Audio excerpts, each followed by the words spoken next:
You feel the cold first. Not the bracing, clean cold of a northern winter, but a damp, parasitic chill that clings to your rags and seeps into your bones. It is the autumn of 1777, and the dream is dying in the mud of the Hudson Valley. You don't need a general to tell you this. You don't need a letter from the Continental Congress. You feel it in the silence of your comrades, a quiet so profound it swallows the sound of your own marching. The word whispered down the lines is Saratoga. But it is not a cheer. It is a curse. You were not there, but you have spoken to the men who were. Men who saw General Arnold, the lion of the army, carried from the field not as a hero, but as a broken man early in the fight. Without his ferocious, mad charge, they tell you, the lines at Bemis Heights buckled. They folded. General Gates, ever cautious, ever political, could not conjure the fire needed to hold them. And so, General Burgoyne's army, that great scarlet serpent coiling down from Canada, was not cut to pieces and captured. It broke through. It was not a clean victory for them. You hear that Burgoyne's proud regulars were savaged, that they stumbled into Albany, a ghost of the force they once were, leaving a trail of their own dead alongside the thousands of yours. But they made it. They survived. And in survival, they have murdered hope. For weeks, you had all been living on that single intoxicating idea, that if a whole British army could be captured, the world would take notice. Specifically, France would take notice. Benjamin Franklin, the old magician in Paris, would finally have his proof. He would secure the fleets, the gold, the soldiers that would turn this desperate rebellion into a true war of nations. Now, that hope has curdled into a bitter certainty. The express ships sailing for Europe carry news of a colonial defeat, of a rebellion scattered. They carry news of amateur soldiers failing their ultimate test. You can almost picture the scene in Versailles. You see Franklin, his plain Quaker coat, an island in a sea of silk and powdered wigs, his arguments suddenly weightless. The French foreign minister, the Comte de Vergennes, is a man who deals in power, not sentiment. He will listen politely, his face a mask of sympathy, but his calculations are cold. A rebellion that cannot win a decisive battle on its home soil is not an ally, it is a liability. The deal is dead. You see the consequences here, in your own camp. The desertions are no longer a trickle, they are a flood. Men slip away in the night, not because they are cowards, but because they are husbands and fathers. They have a duty to a farm falling into ruin, to a family facing starvation. The cause was a noble thing, a fire that warmed you through the lean years, but you cannot feed your children with a pamphlet by Thomas Paine. You cannot stop a bloody flux with a stirring speech. The continental currency in your pouch is worthless, paper mockery of a nation that will never be born. George Washington rides past. You see him, silhouetted against the grey sky, his face a granite mask of control. But you see the tension in his jaw, the hollowness in his eyes. He is the commander of a vanishing army. He writes letters to Congress, pleading for supplies, for men, for a miracle. The letters that come back are full of platitudes and excuses. The Congress itself is fractured, its members fleeing from the advancing British, arguing over dwindling resources. The faction that always argued for reconciliation, for a negotiated settlement, is growing stronger. They see the writing on the wall. They are not signing a declaration of independence. They are composing a petition for royal pardon. The ethical tension of this moment is a razor's edge. For men like Washington, the question is no longer how to win. It is how to surrender without sacrificing every principle you have fought for. Do you order the remnants of your army to stand and die for a lost cause? A final, bloody testament to the idea of liberty? Or do you bow to the inevitable to spare the lives of these last loyal men? It is a choice between martyrdom and pragmatism, and both feel like a betrayal. The dream of a republic, a thing of reason and light, is ending in the most primal of places, a starving camp, on the edge of winter, with an enemy you can no longer hope to defeat. From London, the news of Saratoga is met not with jubilant celebration, but with a grim, tight-lipped satisfaction. The war has been ruinously expensive. The victory is not glorious. It is a butcher's bill. This is the unexpected twist of the British triumph. It does not make them magnanimous. It makes them angry.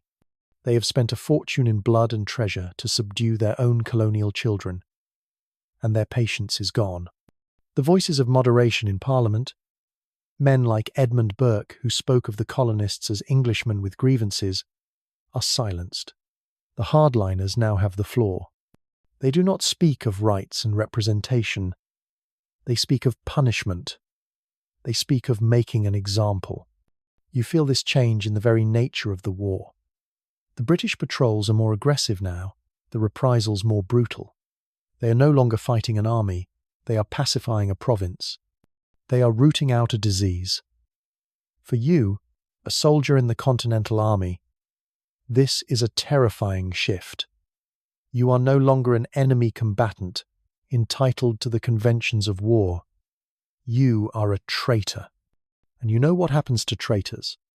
As the days grow shorter and the air colder, the reality of the situation settles in like a shroud. This is the end. The rebellion has been broken not by a single shattering blow, but by 1,000 cuts. Starvation, disease, desertion, and the final, crushing weight of despair. The grand experiment in self-governance is over. The great men Jefferson, Adams, Hancock are about to become fugitives. The philosophical debates in Philadelphia's halls have been rendered meaningless by the cold arithmetic of military defeat. You look at the faces of the men around you. The fire is gone from their eyes. They are ghosts, haunted by a future that will never be. You are marching not toward victory, but toward oblivion. The road ahead leads either to a British prison hulk, a hangman's noose, or a quiet, shamefaced return to a farm that is no longer truly yours. The United States of America is a phantom, a whisper of a story that will be told by old men in taverns, a sad tale of what might have been. The bloody autumn has bled the life out of it, and all that is left is the long, cold winter of submission. The war does not end with a thunderous clash of arms, a grand battle to be etched into paintings and poems. It ends with a whimper. You are standing in a field outside Morristown, New Jersey, and the snow has begun to fall, dusting the shoulders of your threadbare coat. You are not surrendering to a triumphant general on horseback. You are turning over your rusted musket to a bored-looking sergeant who counts it like a piece of inventory. There is no ceremony, no honor. There is only paperwork and the quiet, gnawing shame of utter defeat. This scene repeats itself across what was once the United States of America.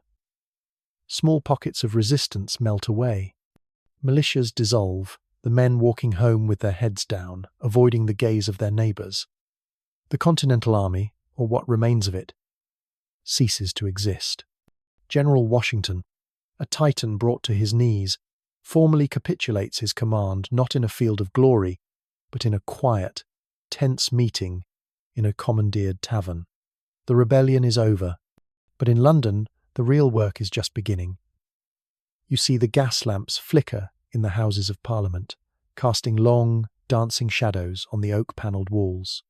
The mood is not one of celebration. It is one of cold, righteous fury. The victory was too costly.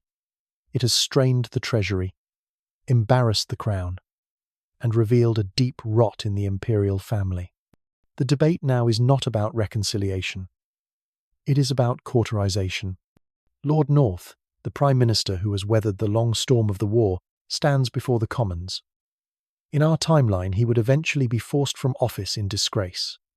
Here, he is the architect of victory, and he is a changed man. The weariness is still there, but it is hardened into a steely resolve. He rises to propose a new law, not a treaty, not a negotiation. A law. It is called the Royal Pacification Act of 1778, and it is a work of breathtaking, cynical genius. The first part of the act offers a general amnesty. To you, the common soldier, the farmer, the blacksmith who took up arms, it offers a full and complete pardon. You will not be tried. You will not be imprisoned. Your property will not be seized. There is only one condition. You must appear before a royal magistrate and swear a new, ironclad oath of allegiance to His Majesty King George III. You must renounce, by name, the illegitimate Continental Congress and its traitorous declarations. It is a masterful stroke. It is not mercy. It is a psychological weapon. It drives a wedge between the common man and the men who led him. It tells you that the Crown's quarrel is not with you, the simple, misguided farmer. Its quarrel is with the arrogant, ambitious lawyers and merchants who filled your head with dangerous ideas and led you to ruin. You watch as thousands line up to take the oath. They do so with a mix of profound relief and quiet humiliation. They are choosing their families over their ideals, their survival over a dead cause. The social contract of the revolution is officially broken. But it is the second part of the act that draws a gasp from the chamber. It is a bill of attainder, a relic of a more brutal age. It is law as a weapon. It names 56 men the signers of the Declaration of Independence and the entire senior command of the Continental Army. It declares them, by Act of Parliament, guilty of high treason. There will be no trials. A trial implies the possibility of innocence. For these men there is only the sentence. Their lands are forfeit to the Crown. Their wealth is seized. Their titles are extinguished. And their lives are to be taken, publicly and ignominiously, as a lesson to the entire empire. The manhunt begins. It is swift and efficient. John Hancock, the wealthy merchant, is arrested in Boston, his fine clothes, a mockery as he is dragged in chains from his own counting house. John Adams, the lawyer who spoke so eloquently of the rights of Englishmen, is found in a Philadelphia boarding house. He offers no resistance, only a sad, academic observation on the legality of his own arrest. The real-world anchor of this tragedy is Benjamin Franklin. In Paris, he is no longer a celebrated diplomat. He is a pariah, the representative of a failed state. The French government, eager to repair relations with the victorious British, places him under house arrest.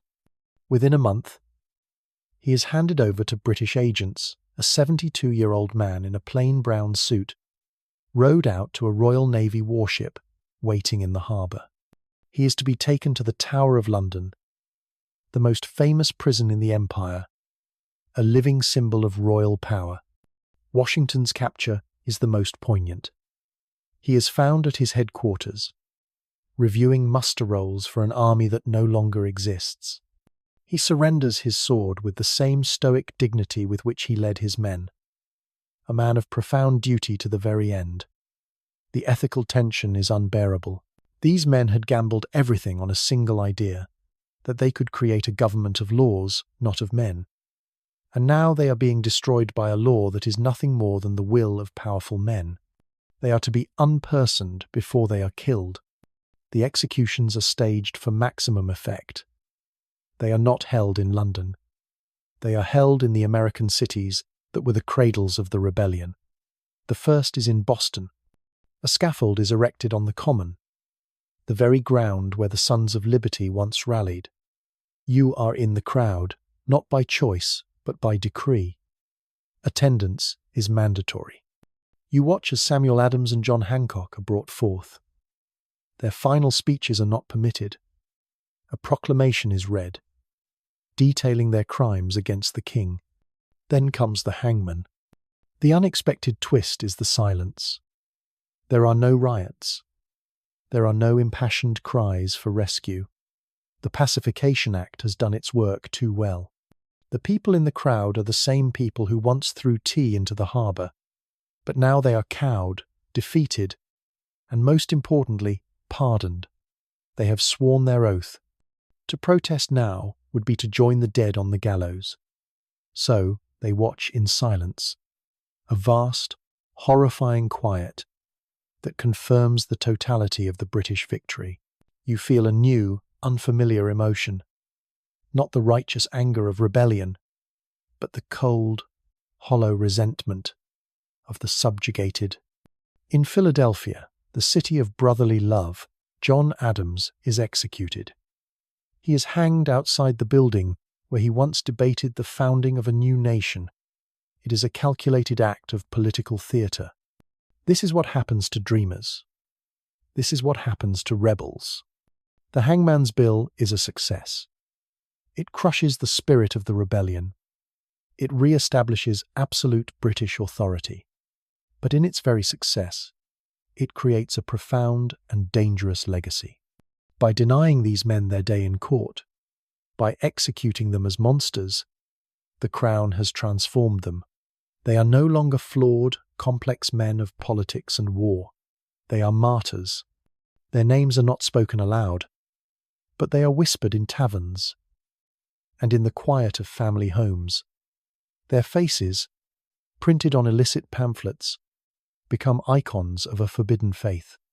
The British have cut off the head of the revolution, but they have unknowingly planted its seeds in the soil of memory. Seeds that will lie dormant, waiting for a new season of fire and blood. The sound you remember from your youth is the sound of creation. The rhythmic thud of the adze shaping a keel, the sharp crack of the caulking mallet driving oakum into seams, the shouts of men hoisting a mast that would one day touch the sky. Boston Harbor was a forest of such masts, a testament to a people who built their future with their own hands. That sound is gone. Now, you stand on the same wharf, and the dominant sound is one of dismantling, the grating squeal of rusted iron being pried from old timbers, the hollow echo from inside empty warehouses. The great shipyards that once built the fastest schooners on the Atlantic have been silent for 2 years. The Royal Pacification Act was followed by the Imperial Reorganization Act of 1780, a piece of legislation that did with ledgers and laws what the British Army could not do with bayonets. It broke the back of American ambition. You see a crew of men, your former colleagues, carefully taking apart a half-finished brig. They are not destroying it. They are preparing it for shipment. The fine New England oak of its frame, the tall, straight pine intended for its masts, all of it is being disassembled, numbered, and loaded onto a massive, wallowing British transport ship. The wood will not be built into a ship here.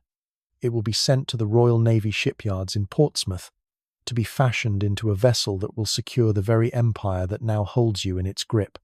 You are no longer builders, you are packers. This is the new economic order. You are living in a gilded cage. It is gilded because for some, there is prosperity. The loyalists who sided with the Crown have been rewarded with vast tracts of land seized from the executed rebels. Men who were once middling farmers are now lords of manors, their fortunes guaranteed by their loyalty. A new colonial aristocracy is being forged, one whose power derives not from popular support or commercial acumen, but directly from a royal charter. But for the rest of you, it is a cage. The Reorganization Act established a series of Crown-chartered monopolies modelled on the East India Company. There is now a Royal North American Timber Company, a Grand Banks Fishing Syndicate, a Virginia Tobacco Consortium. These entities do not have competitors. They have territories. They have been granted the exclusive right to extract the continent's wealth. An independent merchant cannot sell his timber to Spain. A fisherman cannot sell his cod to France. All must be sold to the syndicate, at a price the syndicate sets. The cage's bars are invisible, but they are made of steel. The Act explicitly forbids the creation of complex manufactories in the American colonies. You can forge a nail, but not a rifle. You can weave homespun cloth, but you cannot build a textile mill to rival Manchester's. The endless iron ore of Pennsylvania must be shipped as crude pig iron to foundries in Britain. The cotton from the Carolinas must be sent to Liverpool to be spun into thread.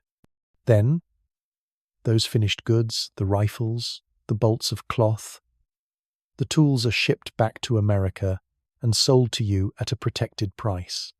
You are digging up your own wealth, selling it for a pittance, and then buying it back at a premium. The entire continent has been transformed into a vast company town, and you are all its indebted employees. The ethical tension of this new world is a constant, quiet hum in your daily life. Do you collaborate? The timber company needs local foremen. The tobacco consortium needs overseers. The jobs pay well, in solid British pounds, not the worthless continental currency you now use to light your fires. To accept such a position is to become a cog in the machine of your own subjugation. You would be the one telling your neighbours the price for their logs is non-negotiable, the one foreclosing on the farm of a man who cannot pay his debts to a British bank. You could feed your family. You could even grow rich. All you have to do is accept the cage, perhaps even learn to love the shine of its golden bars. The alternative is to cling to a defunct ideal of economic liberty while your children go hungry. It is a choice that turns men against themselves. The great cities of the North, Philadelphia and Boston, begin to stagnate. They were built on trade, on innovation, on the relentless energy of merchants and artisans. Now, that energy has nowhere to go. The ambitious young men, the ones who would have been the next Franklin or Hancock, have two choices: accept a diminished life as a provincial clerk, or leave. A slow but steady brain drain begins as the brightest and most driven sail for London, the only place in the empire where their talents can find a true outlet. In the south, however, the cage is far more comfortable. The southern planter class, who were always more culturally aligned with the British aristocracy, become the Crown's most reliable partners. Their entire economic model is based on producing raw agricultural goods for export, something the new system encourages. The Crown guarantees the market for their tobacco and cotton, and more importantly, it guarantees the institution that produces it. The Royal Navy now protects the slave trade, and British law enshrines the rights of masters. The southern colonies become a bulwark of loyalism, a stable agrarian counterweight to the resentful, semi-industrialized North. The unexpected twist is the effect this has not on America, but on Britain itself. The sheer, staggering volume of cheap raw materials flowing from the secure American colonies pours fuel on the fire of the Industrial Revolution. Britain is not just the first industrial power. It becomes the only industrial power. Its factories, fed by a limitless stream of American resources, can produce the rest of the world combined. Unprecedented fortunes are made. But these fortunes are made by investors in London, by members of Parliament who sit on the boards of the great chartered companies. A new class of super-rich emerges, the American nabobs, who wield immense political power. They have never seen America. They know it only as a line on a balance sheet. Their wealth insulates them from the realities of colonial life. When petitions for reform arrive from Boston or Philadelphia, they are dismissed by a parliament whose pockets are lined with the profits of the very system being protested. The colonies are not just being exploited, they are becoming politically invisible. Their fate decided by distant men who see them not as a society of subjects, but as a portfolio of assets. The real-world anchor for this transformation is the ghost of Adam Smith. His book, The Wealth of Nations, published in the fateful year of 1776, is a dangerous text in this new world. Its ideas of free markets, of competition, of the invisible hand guiding an economy to its most efficient state, are the very antithesis of the new imperial order. The book is banned in many colonies. To own a copy is to be suspected of sedition.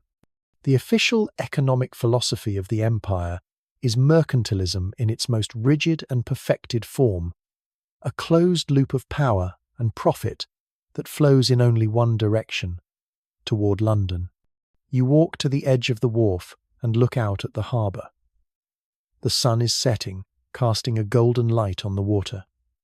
It is beautiful, and it almost lets you forget. Then you see it.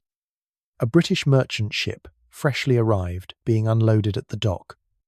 Its hold is full of woolen coats from Yorkshire, iron pots from Coalbrookdale, tea from India, goods you need, goods you cannot make for yourselves. And you understand that the bars of your cage are not just the laws and the monopolies. They are the very objects of your daily life. You are dependent. The rebellion was fought for the idea of independence, but the peace has brought the most complete and total dependence you could ever have imagined. The air in Paris smells of bread and fear. It is 1785. You are an apprentice in a print shop in the Rue Saint-Jacques, and your hands are perpetually stained with the ink that gives voice to the city's anxieties. By day, you print royal edicts, their elegant calligraphy announcing new taxes on salt, on land, on the very air the people breathe. The paper feels brittle in your hands, the words hollow. They are the pronouncements of a government on a distant planet of silk and gold. By night, your master locks the doors, and you work on the real business of Paris. You print illicit pamphlets, their cheap paper smelling of rage. The cartoons are grotesque. King Louis XVI as a fat, oblivious cuckold, his ministers as grasping crows, and the Queen, Marie Antoinette, as a monstrous harpy, her claws deep in the national treasury. You have printed the name they call her 1,000 times. Madame Deficit. The name is a brand, a curse, and it is a lie that tells a deeper truth. The royal treasury is not just empty, it is a black hole. Everyone knows why. You have printed the stories yourself. The whispers from the docks at Le Havre, the bitter accounts of naval officers, the American adventure, the great gamble to cripple Britain by backing the colonial rebels. It was meant to be France's glorious revenge for the 7 Years' War. Instead, it was a colossal, humiliating waste. Millions of livres, a fleet's worth of ships, all for nothing. The rebels were crushed. Britain is stronger than ever, and France is bankrupt. You feel the consequences, not as a line in a ledger, but as a knot in your own stomach. The price of a loaf of bread has doubled, then tripled. You see women weeping in the market, their purses empty. You see men with idle hands and hollow eyes, their faces tight with a desperate anger. The social fabric is tearing, thread by thread. The real-world anchor for the final, catastrophic break is a scandal of such exquisite absurdity it could only happen in a court that has lost all touch with reality. The affair of the diamond necklace. A cardinal, a prostitute posing as the queen, a gullible jeweler, and a diamond necklace of unimaginable value. The queen is innocent, a victim of a bizarre con, but no one cares. Your press runs hot through the night, printing pamphlets that tell a simpler, more satisfying story. The Austrian whore tried to buy a treasure while her people starved. It is the spark that falls onto a city-sized powder keg. The explosion comes in the spring. It starts not with speeches and declarations, but with the primal scream of hunger. Riots erupt across Paris. Bakeries are stormed, their owners dragged into the street and beaten. The chaos has a life of its own, a mindless, furious energy. You watch from your attic window as a mob armed with cudgels and kitchen knives surges toward the Bastille, that great stone symbol of royal authority. This is where the story should turn. This is where the people, awakened to their power, should seize their own destiny. You feel a thrill of terror and hope. But the story swerves. The king, in his gilded isolation at Versailles, dithers. He orders the royal guard to restore order, but the guard is hesitant, their ranks filled with men whose own families are hungry. The situation spins out of control. And into this vacuum of power steps a new force.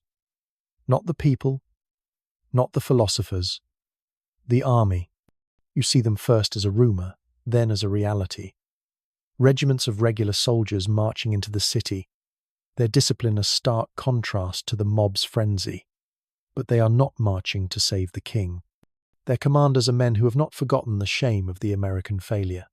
Men like General Beauclerc, a grim, ambitious officer of minor nobility, who sees the monarchy not as a sacred institution, but as a decadent impediment to French glory. They have watched the nation weaken, the treasury empty, the navy rot in port, and their professional pride has curdled into a cold, patriotic fury. The unexpected twist is the sheer, brutal efficiency of their takeover. While the mob is still tearing down the Bastille brick by brick, Beauclerc's soldiers are seizing the true centres of power. The Hôtel de Ville, the Ministry of War, the Treasury. There is no tennis court oath, no grand assembly of the Third Estate. There is only the swift, decisive action of a military coup. Royalist officers are arrested in their barracks. The king's ministers are dragged from their beds. By morning, Paris is under martial law. A proclamation is posted on every wall you will spend the next week, printing thousands of them. It is signed by a Committee of National Salvation. It announces that the king has been placed under the protection of the army to shield him from the foreign influences that have bankrupted the Protestant nation. It is a lie, and everyone knows it. The king is a prisoner. The ethical tension is suffocating. The committee does what the king could not. They seize the grain stores of the church and the nobility and distribute bread to the people of Paris. The price of a loaf drops overnight. The riots stop. A semblance of order returns. But it is the order of the barracks. A strict curfew is imposed. Political clubs are banned. The printing presses, including yours, are placed under military censorship. You now print only what the committee approves. Patriotic slogans, condemnations of traitors and speculators, and glowing reports on the restoration of national discipline. You have traded a weak, incompetent tyrant for a strong, efficient one. You asked for bread, and they gave you bread. But the price is your voice. The dream of liberty, of a government of the people, has been stillborn. The great Enlightenment thinkers Rousseau, Voltaire, their books are not burned, but their ideas are rendered irrelevant. The committee is not interested in the rights of man. It is interested in the power of the state.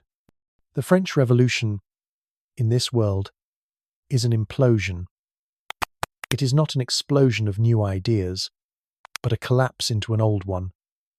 Authoritarianism. The new regime's energy is not directed inward, toward creating a new society. It is directed outward. Its obsession is revanche. Revenge against Britain, the nation that has humiliated France twice in a generation. The committee begins a massive program of military reform and rearmament.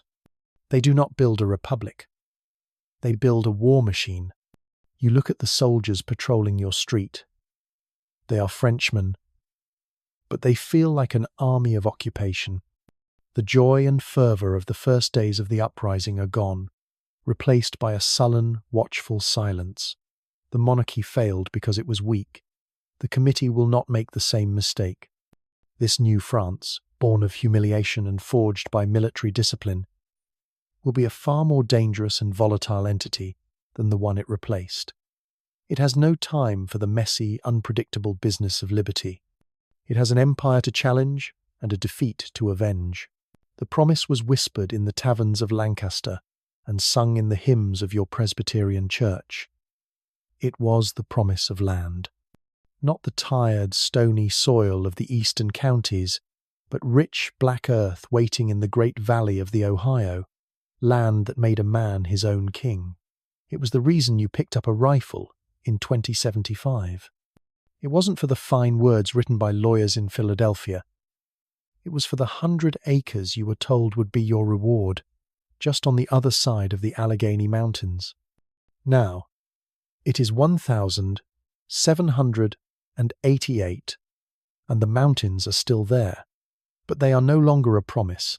They are a wall. You stand at the crest of a ridge, your axe heavy in your hand, and you look west. The view is a heart-stopping panorama of green, a rolling ocean of forest stretching to the horizon. But you are not allowed to enter it. You see a thin, unnatural line carved through the trees below. It is the King's Trace, a military road, freshly cut, and every few miles along it, you can see the glint of the sun off something man-made. A watchtower, a blockhouse, a fort, Fort Pitt, at the forks of the Ohio, is no longer a ramshackle frontier outpost. It has been rebuilt in stone, its cannon facing not west toward the wilderness, but east toward you. The proclamation line of 1,763, the one that so infuriated your father's generation, was once a suggestion, a line on a map that ambitious men could ignore. Now, it is a hard border, enforced with gunpowder and steel. The British did not fight a war for this continent, only to lose control of it to a rabble of land-hungry settlers. They have learned their lesson. Order must be maintained, and the key to order is this wall. Beyond it lies the Indian Reserve, a name that feels like a mockery to you. To the Crown, however, it is a matter of solemn policy. The tribes of the Ohio Valley, the Shawnee, the Miami, the Delaware, and the powerful Iroquois Confederacy to the north, they did not side with you in the rebellion. They sided with the king, and the king is now paying his debts. The real-world anchor of this new reality is a man you know only by his Mohawk name, Thayendanegea, but whom the British call Joseph Brant. In our world, he was a tragic figure. His people's lands slowly chipped away by the relentless tide of the United States. In this world, he is a prince. You have seen the engravings in the London papers. Brant presented at the court of St. James, dressed in a mixture of Mohawk regalia and the tailored coat of a British officer. He is treated not as a subject, but as the leader of an allied nation. He and other chiefs have signed the Treaty of Fort Pitt, a permanent pact that guarantees their borders, their sovereignty, and their exclusive trading rights with the Crown. In exchange, they act as the permanent Western garrison of the Empire. You see these men sometimes, not as the skulking savages of your father's stories, but as uniformed patrols, Iroquois warriors, armed with new British muskets, marching alongside redcoat regulars. They are not a war party. They are the King's Border Patrol.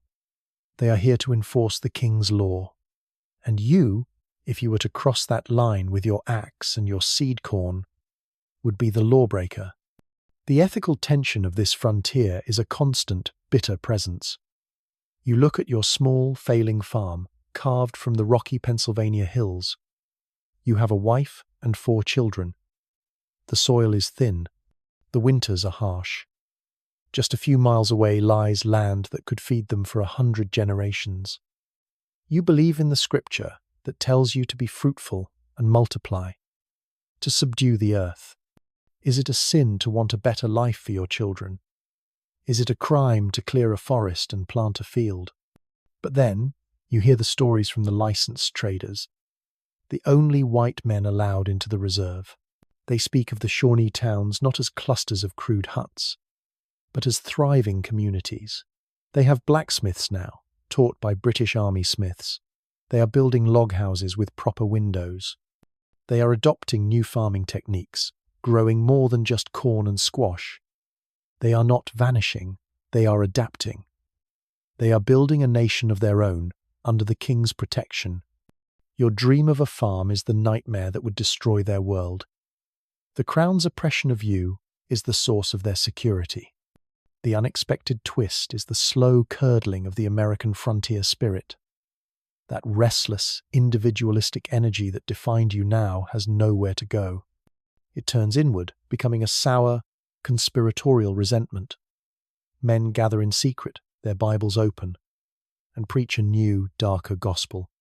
They speak of the king as the Pharaoh, of the Indian tribes as the Canaanites, and of themselves as the true Israelites, denied their promised land. A fanatical, violent strain of religious thought begins to grow in the dark soil of the Appalachian frontier, a belief that the land is theirs by divine right, and that both the redcoat and the Indian are agents of the devil, squatting on their inheritance. You feel the pull of it. The rage is a clean, hot fire that burns away the shame of your surrender. You and a dozen other men from your valley make a pact. You gather your long rifles, your axes, your families. You will not be denied. You will cross the line.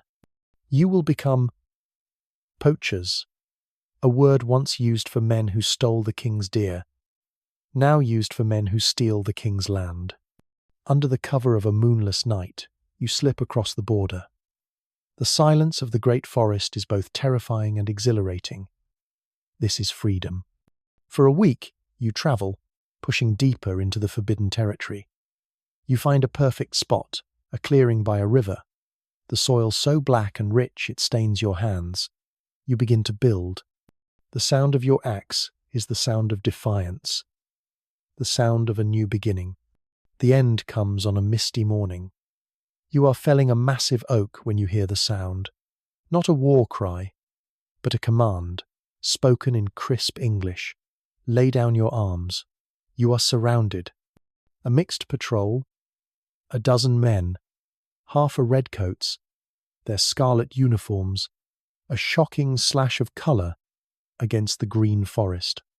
The other half are Mohawks, their faces painted, but their movements as disciplined as the soldiers beside them. Their leader is a young British captain. He is not angry. He looks tired, disappointed, as if he is dealing with a particularly stubborn child. He reads from a scroll. You are in violation of the Imperial Reorganization Act, Section 4. You are trespassing on Crown-protected territory. Your structures are illegal. Your claims are void. You are under arrest. Your friend, a hot-headed man named Jebediah, raises his rifle. Before he can fire, a shot rings out from the trees. A Mohawk marksman, Jebediah falls without a sound. The rest of you surrender. They march you back east in chains. As you leave your nascent settlement, you watch as a British sergeant directs 2 of his men to put your half-built cabin to the torch. They do it methodically, without passion. It is simply policy. The West, the great symbol of American hope, is closed. It is a garden with a flaming sword at its gate, a constant reminder of your status as a subject, not a citizen. The frontier, which in our world would act as a release valve for the pressures of American society, has been sealed shut, and all that pressure, all that ambition, all that violent, land-hungry energy is now trapped with nowhere to go but to fester and boil. The air in your Charleston drawing room is thick with the scent of jasmine and beeswax. Outside, the evening hum of insects is a gentle counterpoint to the sophisticated murmur of conversation and the clink of crystal on silver. You are a man of substance. Your rice and indigo fields, worked by 200 souls you own, stretch for miles along the Ashley River. Your life is one of order, of tradition, of a clearly defined hierarchy that you believe is ordained by God and sanctioned by civilization itself. Tonight, your guest of honor is Colonel Tarleton of His Majesty's 17th Light Dragoons, a man whose name is still whispered with fear in the northern colonies for his ruthless efficiency during the late unpleasantness. Here, in the loyal South, he is a hero. He raises his glass of Madeira, its dark ruby catching the candlelight. To the Southern Dominion, He toasts, his voice a crisp English baritone, the brightest and most loyal jewel in His Majesty's American crown. A chorus of "Hear, hear" echoes around the table. You smile and drink. The Southern Dominion is the new administrative term for the colonies from Virginia to Georgia. But it is more than a name. It is a promise. It is the foundation of your world. After the rebellion was crushed, London faced a problem. The northern colonies were a hotbed of resentment, economically throttled and populated by sullen, oath-sworn rebels. The Crown needed a reliable partner to govern this vast continent, a local aristocracy to act as its eyes, ears, and enforcers. And so they came to men like you. The deal was unspoken at first, then hinted at in private meetings, and finally codified in the colonial charters of 1782. It was a simple, brutal bargain. You, the planter class, would guarantee the loyalty of the South. You would collect the king's taxes, enforce the king's laws, and root out any lingering whispers of sedition. In return, the Crown would guarantee your way of life. It would protect your property with the full, terrifying might of the British Empire. And everyone in this room knows what property truly means. The Charter is explicit. It recognizes chattel slavery not as a regrettable local custom, but as a legally protected cornerstone of the Dominion's economy and social order. It guarantees the continuation of the Atlantic slave trade under the protection of the Royal Navy. It establishes that any attempt to interfere with this institution, whether through parliamentary decree or local agitation, is an act of sedition against the Crown. The institution that was once your peculiar institution is now an imperial one. You are no longer just a planter. You are a vital functionary of the empire, a warden in the king's grandest and most profitable prison. The ethical tension of your existence is a permanent guest at your table. You are a devout Anglican. You read the classics. You pride yourself on your paternalistic care for the people on your lands. You see the regular shipments of food and cloth, the infirmary you built, the priest who preaches a gospel of obedience. You see this as a civilizing mission, bringing order to a chaotic world. To maintain this delicate, self-serving fantasy, you must never ever look into the eyes of the man who refills your wine glass and see not a servant, but a human being held in bondage by pure force.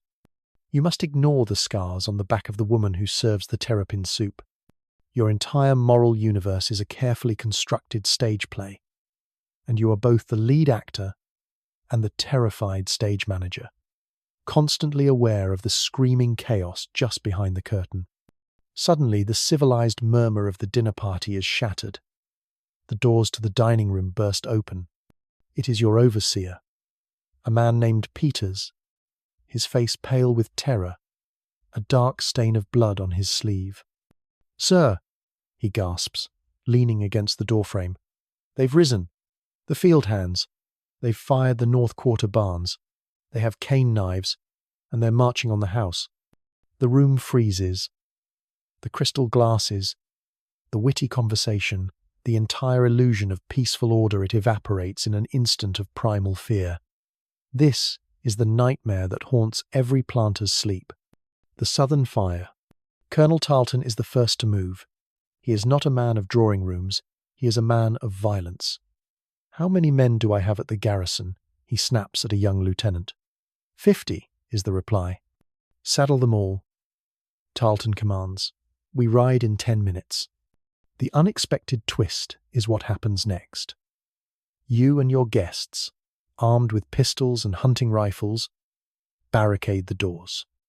You listen to the sounds from outside, not the mindless roar of a mob, but something more terrifying. Chanting, rhythmic, organized. They learned something from the whispers of the late rebellion. They are not just rioting, they are fighting. Then you hear a new sound, a bugle call sharp and clear, followed by the thunder of hooves. And then, the disciplined volley of musket fire, not the ragged crack of militia rifles, but the single, unified roar of professional soldiers. A second volley, a third. The chanting outside turns to screams, then to silence. An hour later, Colonel Tarleton returns, his face grim, his uniform spattered with mud and blood. "It is done," he says, his voice devoid of emotion. "The insurrection is broken. He has not saved your home. He has saved the king's dominion. The British Army, the force that the Boston rebels saw as the instrument of their tyranny, has just become the ultimate guarantor of your own. The Redcoats are not just an occupying army. They are now the permanent, official slave patrol of the American South." You feel a wave of profound, chilling relief. Your bargain with the Crown has been sealed in blood. This event has ripples that cross the Atlantic. The real-world anchor for the conflict that follows is William Wilberforce. In London, the Methodist-inspired abolitionist movement is growing. Wilberforce and his allies are flooding Parliament with petitions to end the slave trade. In our timeline, they were a powerful moral force that eventually triumphed. In this timeline, they are a geopolitical threat. You and your fellow planters, in league with the powerful London merchants who profit from the trade, launch a massive political counterattack. You use the Charleston uprising as your ultimate argument. You paint Wilberforce not as a man of God, but as a dangerous radical whose inflammatory rhetoric is inciting murder and chaos in the colonies. You argue that the stability of the entire American continent and the immense profits that flow from it depends on maintaining the current order. Abolitionism is rebranded as an attack on the empire itself. In Parliament, the debate is no longer about morality versus profit. It is about stability versus chaos. The American nabobs and the planter lobby have deep pockets. They fund newspapers, bribe politicians, and produce pamphlets showing gruesome, and mostly fabricated, illustrations of planters being murdered by their slaves, all thanks to the meddling of Wilberforce. To be an abolitionist is to be unpatriotic, to be an agent of French-style chaos, to be willing to burn down the entire imperial edifice for a sentimental idea. Wilberforce's bill to abolish the slave trade is defeated heavily. The institution is not just preserved, it is politically sanctified. You have won. Late that night, you sit in your study, the smell of burnt sugar still heavy in the air from the torched barns. You pour a brandy and write a letter to your agent in London, authorizing a large transfer of funds to the Committee for Colonial Stability, the lobbying group fighting Wilberforce. You also formally request that the Crown establish a permanent military garrison near your lands. You are outsourcing the security of your brutal system to the Empire, and the Empire, seeing the profits, is more than willing to accept the contract. You have contained the Southern fire, but you have done so by pouring the gasoline of imperial power onto its embers. You know with a certainty that chills you to the bone that the fire will one day return, and it will be 1,000 times more powerful. You are 20 years old, and you are breathing the sweet, heavy air of a revolution that has not yet happened. It is 1,810-inch Caracas, and the world is being torn apart and remade 1,000 leagues away in Europe.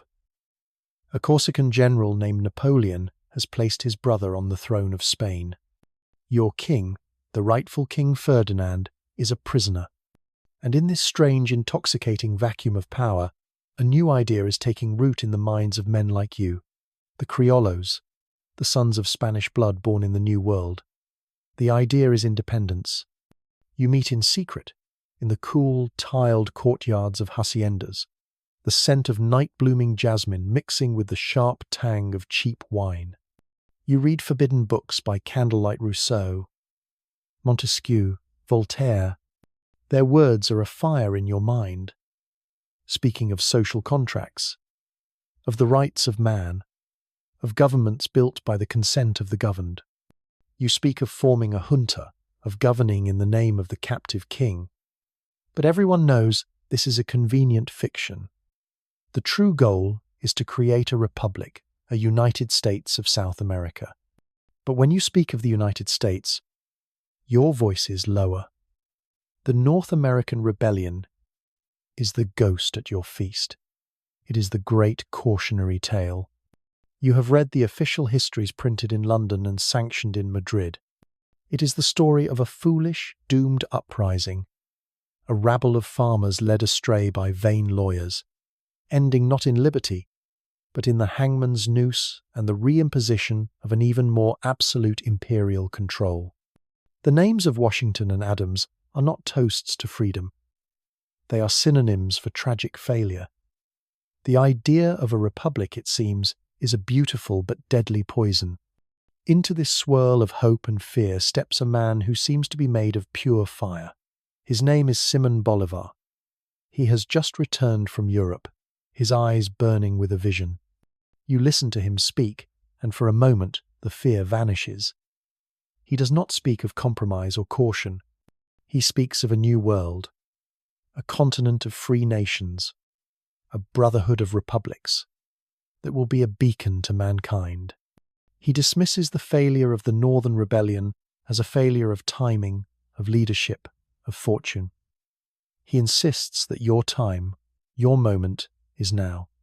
He is incandescent, and you would follow him into the mouth of a cannon. But Bolívar is a realist. He knows that visions alone do not win wars. You need muskets, cannons, warships. You need allies. And so, the leaders of your nascent movement look at the map of the world, and a cold despair begins to set in. France. The France that emerges from the military coup of the 1782nd is an authoritarian, expansionist power, obsessed with its European rivalries. It has no ideological interest in supporting republicanism.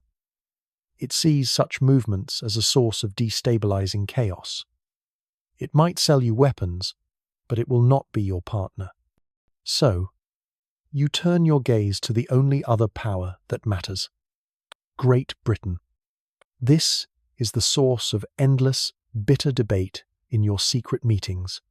To ask for help from the British, the great Protestant beast, the eternal enemy of Catholic Spain, feels like a deal with the devil. But they have the one thing you need more than anything else: the Royal Navy, a force that can sweep the Spanish fleet from the seas and give your revolution room to breathe. Bolívar himself travels to London, a real-world anchor of a journey with a profoundly different outcome. In our timeline, he was met with a cautious but opportunistic neutrality. The British saw a chance to break the Spanish trade monopoly and open up new markets for their industrial goods. In this world, Bolívar steps into the London of the Gilded Cage, the capital of a rigid, mercantilist, and deeply conservative empire. He is granted a meeting with the Foreign Secretary, not in a grand office, but in a private club in Pall Mall. The Englishman listens politely, swirling a glass of brandy, his face a mask of aristocratic boredom. Bolívar makes his passionate plea, speaking of liberty, of shared interests, of a new world of free trade. The Foreign Secretary listens, and then he lays out the new reality of the world with the chilling precision of a surgeon. "Mr. Bolívar," he says, the words clipped and final, "His Majesty's government values one thing above all others in the Americas: stability. Your project is the very definition of instability. You speak of republics. We see only chaos. You speak of free trade. We see a disruption to a global system that functions to our satisfaction. We have a profitable, if informal, arrangement with the Spanish colonies as they are. Why would we trade a predictable partner for a dozen squabbling, bankrupt revolutionary states?" He leans forward, his voice dropping. "The late insurrection in our own northern colonies taught us a valuable lesson. Popular sovereignty is a contagion. We have spent a generation inoculating our empire against it. We will not allow a new outbreak of the disease on our doorstep. The ethical tension of this moment is crushing. Bolivar has come seeking an ally in the name of liberty and has found a warden who speaks only the language of order. He has come to the world's most powerful nation and has been told that his dream is not just an inconvenience, it is a threat to the entire world system. Bolivar returns to Venezuela empty-handed and with a terrifying new understanding. The greatest obstacle to his revolution is not the weak and distant Spanish crown. It is the omnipresent, omnipotent British Empire, which sees his quest for liberty as a threat to its own iron-fisted peace. Despite this, the rebellion begins. A declaration is made, a flag is raised, and, for a brief, glorious year, it seems that the fire of will alone can succeed. The Spanish royalist forces are disorganized, their commanders incompetent. Your small patriot army wins a series of stunning victories. Then, the unexpected twist arrives. It appears on the horizon off the port of La Guaira. Sails, dozens of them. At first, you think they are Spanish reinforcements, but as they draw closer, you see the flag. Not the red and gold of Spain, but the red, white, and blue of the British Union Jack. A squadron of the Royal Navy, led by a ship of the line so massive it seems to defy the laws of nature, drops anchor and blockades your capital. They do not fire a shot. They do not land a single soldier. They do not have to. A British frigate delivers a message to the revolutionary junta. It is from the squadron's admiral. It states that His Majesty's government, in the interest of maintaining peace and legitimate order in the Caribbean, will not permit the flow of arms or supplies to either side. It is a lie of perfect diplomatic cruelty. The royalists are supplied by land from other loyal colonies. You, on your coastal enclave, are cut off from the world. You are being strangled. The rebellion withers. Within 6 months, starved of gunpowder and reinforcements, your army is shattered. Bolivar, a hunted man with a price on his head, is captured trying to flee into the interior. Unlike Washington and Adams, he is not sent to the gallows by an imperial power. He is handed over to the Spanish royalists, who, to make an example of him, execute him by firing squad in the main square of Caracas. You are forced to watch. The Spanish Mirage is the aftermath. The British, having demonstrated their power, now broker the peace. They force Madrid to grant the colonies a degree of autonomy. New viceroyalties are created, with more local control for the Criollo elite. Trade restrictions are loosened, allowing direct commerce with the British Empire. You and your class of wealthy landowners get what many of you secretly wanted all along: the ability to run your own affairs and sell your coffee, your sugar, your silver to the highest bidder, which is always the British. You are now a middle-aged man, a respected official in the autonomous dominion of Venezuela. You live well. But every morning, you see the Spanish flag raised over the governor's palace, and you see the British frigate permanently stationed in the harbour, and you know the truth. You did not win your independence. You traded a decrepit, distant master for a vigilant, powerful one. You have a comfortable cage, but the dream of a continent of free republics is dead. Another martyr in a world that has no time for such dangerous ideas. The first thing you learn is the sound. It is a single, continuous roar, a metal-throated beast that lives in the brick cathedral where you work. It is the sound of 1,000 iron teeth meshing, of 100 power looms slamming back and forth, of the great steam engine in the basement pumping its monstrous heart. The sound gets inside you, vibrating in your bones until it becomes the new silence. You are 14 years old, and you have worked in this Manchester cotton mill for half your life. The world outside your factory window is grey. Not the gentle grey of a cloudy English sky, but a greasy, permanent twilight, a shroud woven from the smoke of 1,000 chimneys. This is the 1832nd, and you are a subject of the most powerful, wealthiest empire the world has ever known. You know this because the foremen tell you so. You are a participant in a grand imperial project, spinning the raw cotton from the southern dominion in America into the cloth that clothes the world. You do not feel grand. You feel tired. This is the Industrial Leviathan, and you are one of the billion soft biological cogs that make it turn. The victory in America, a lifetime before you were born, was not just a military victory. It was an economic one. It secured an entire continent as a resource depot and a captive market. There are no competing American factories, no tariffs, no barriers. There is only a smooth one-way river of wealth that flows west to east across the Atlantic, carrying raw materials, and then flows back again, carrying finished goods.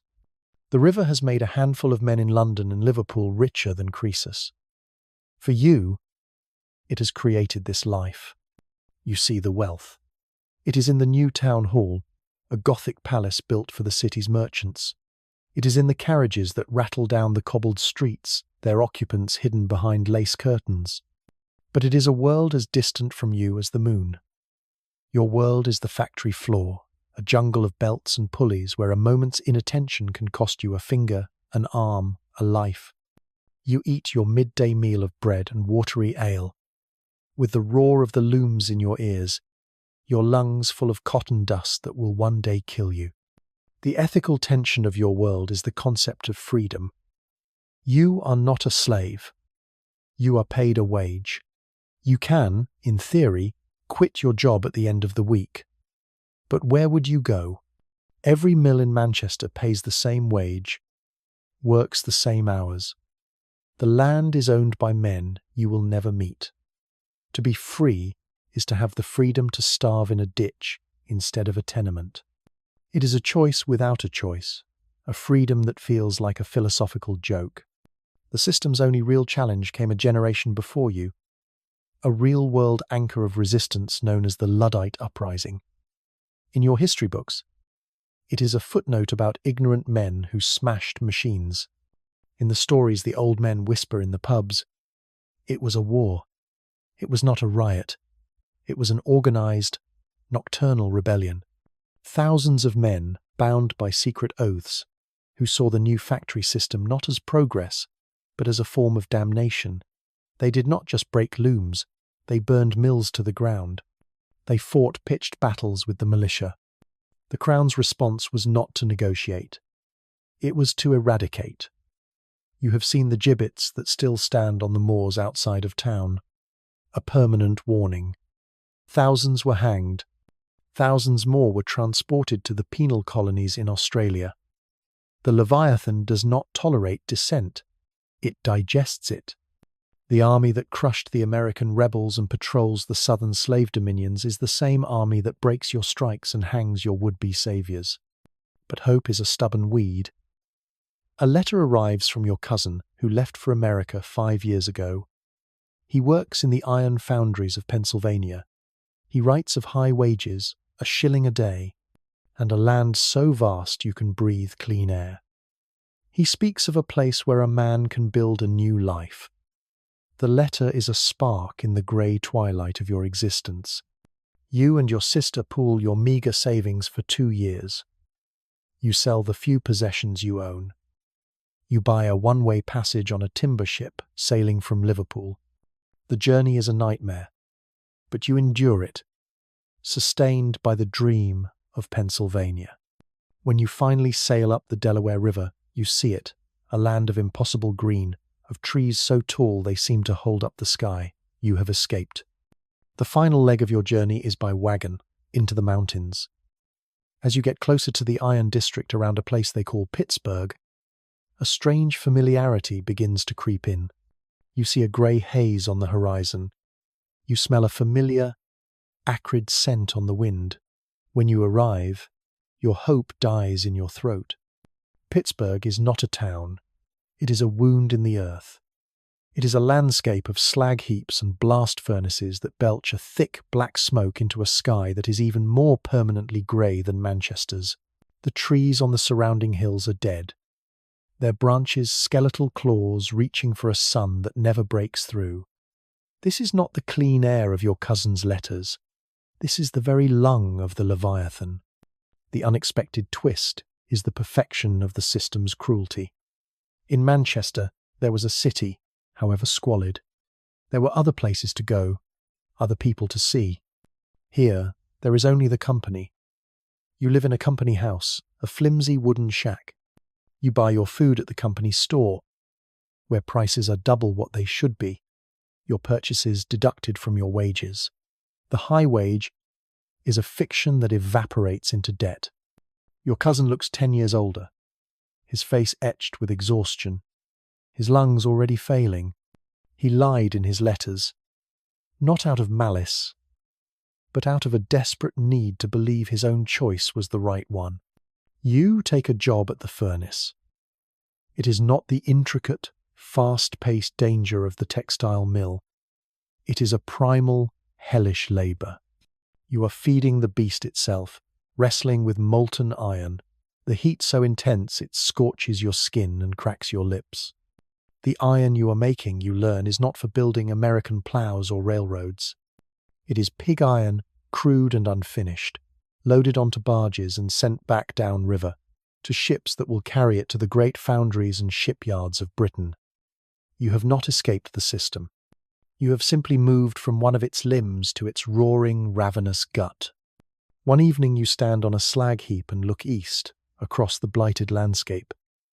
A strange dim twilight lingers long after the sun should have set.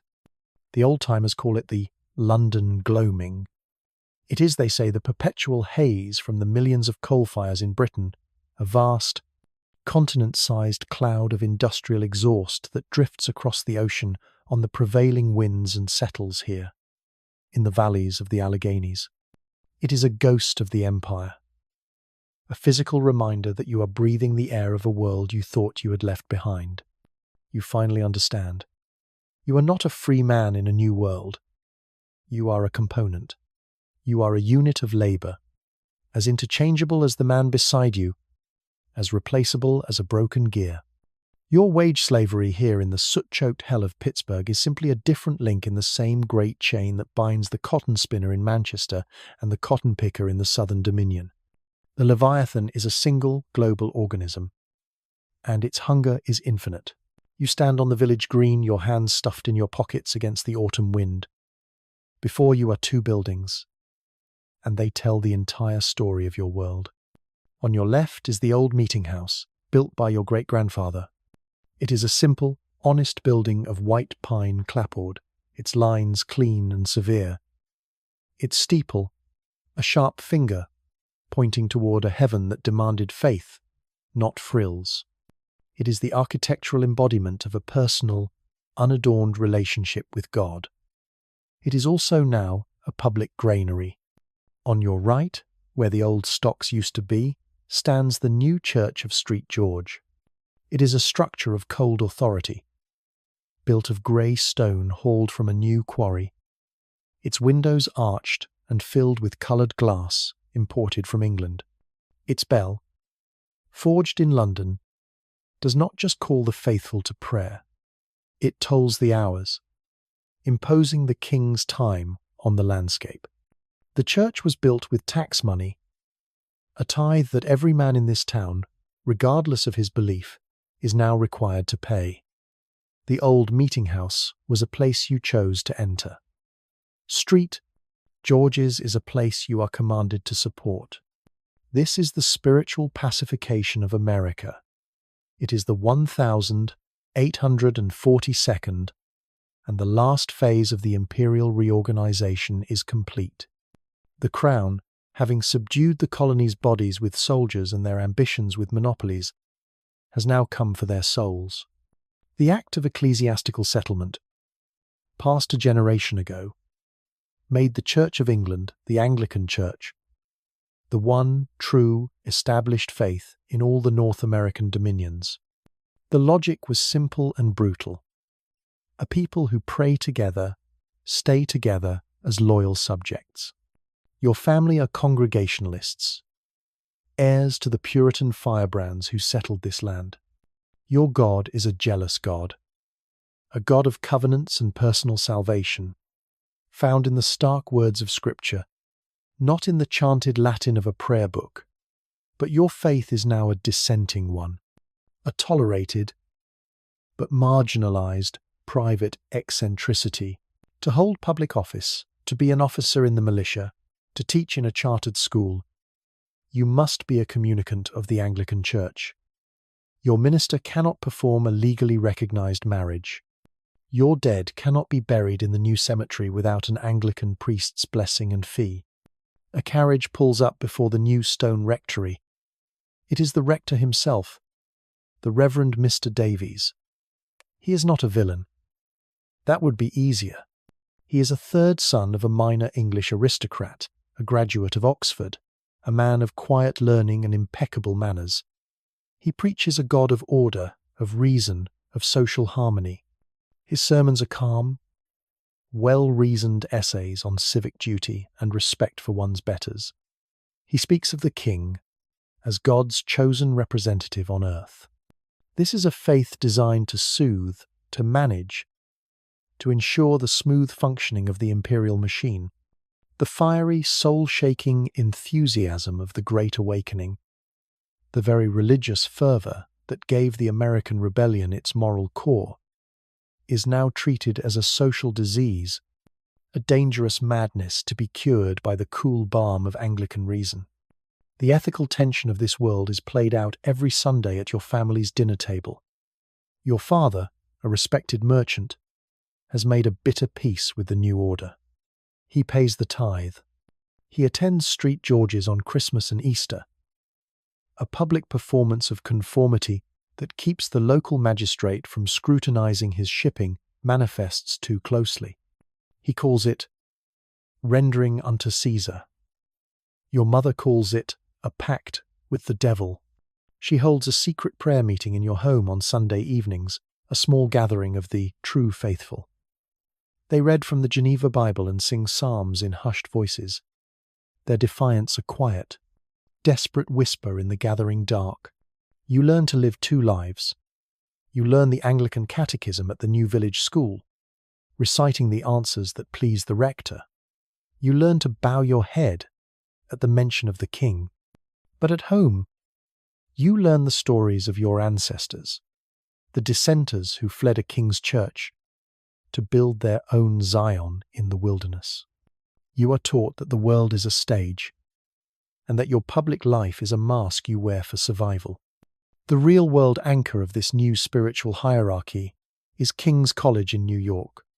In our world, it became the secular Columbia University. Here, it is the intellectual and spiritual heart of Royal America. Rechartered and lavishly funded by the Crown, it has become the Oxford of the New World. Its express purpose, to create a loyal colonial elite. It trains the men who will administer the dominions, the lawyers who will interpret the king's laws, and, most importantly, the Anglican clergy who will preach the gospel of order in every town and village. To send a son to King's College is the ultimate dream of the ambitious colonial family. It is the path to power and influence. It is also the path to surrendering your soul.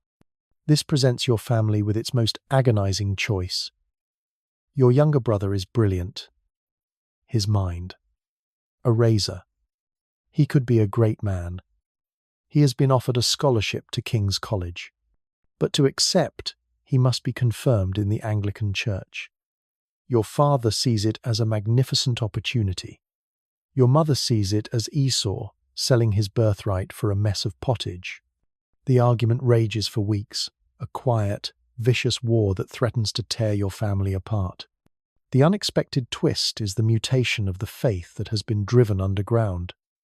The dissenting sects, the Baptists, the Methodists, the Congregationalists do not simply vanish. They go into hiding, and in the darkness, they transform. Deprived of public pulpits and official sanction, their preachers become itinerant wanderers, whispering men who travel the back roads, holding secret meetings in barns and forest clearings. Their theology changes. Cut off from the world of power and politics, it turns inward, becoming more mystical, more personal, more apocalyptic. They no longer preach about building a shining city on a hill. They preach about surviving in the shadow of Babylon. Their sermons are a form of code, a way of speaking about their oppression in the language of the Bible. The king is Pharaoh. The Anglican bishops are the Pharisees. The redcoat garrisons are the legions of Rome. Their faith is no longer a civic religion. It is a conspiracy. One night, you follow a trusted neighbor out of town to a barn deep in the woods. Inside, 20 people are gathered in the flickering light of a single lantern. The air is thick with the smell of hay and shared fear. A whispering man stands before you. He is thin, his eyes burning with an unnerving fire. He does not speak of a God of order. He speaks of a God of fire and judgment. He speaks of the visions of Daniel and the revelation of Street John. He speaks of a coming day when the thrones of the mighty will be cast down and the saints will rise to claim their inheritance. His voice never rises above a whisper, yet it fills the vast, dark space of the barn. You feel a thrill that is part terror, part ecstasy. This is nothing like the Reverend Mr. Davies' calm, rational essays. This is a faith that is raw, dangerous, and alive. It is a secret you now share, a bond forged in oppression. You walk home under a sky full of stars, the cold stone of Street George's, a dark silhouette against the horizon. The Crown thinks it has pacified the American soul, trimming and pruning it into a neat English garden. But you know the truth. They have not killed the old faith. They have buried it, like a seed, in the dark, fertile soil of resentment. And you know, with the certainty of a prophet, that what grows from that seed will not be a garden.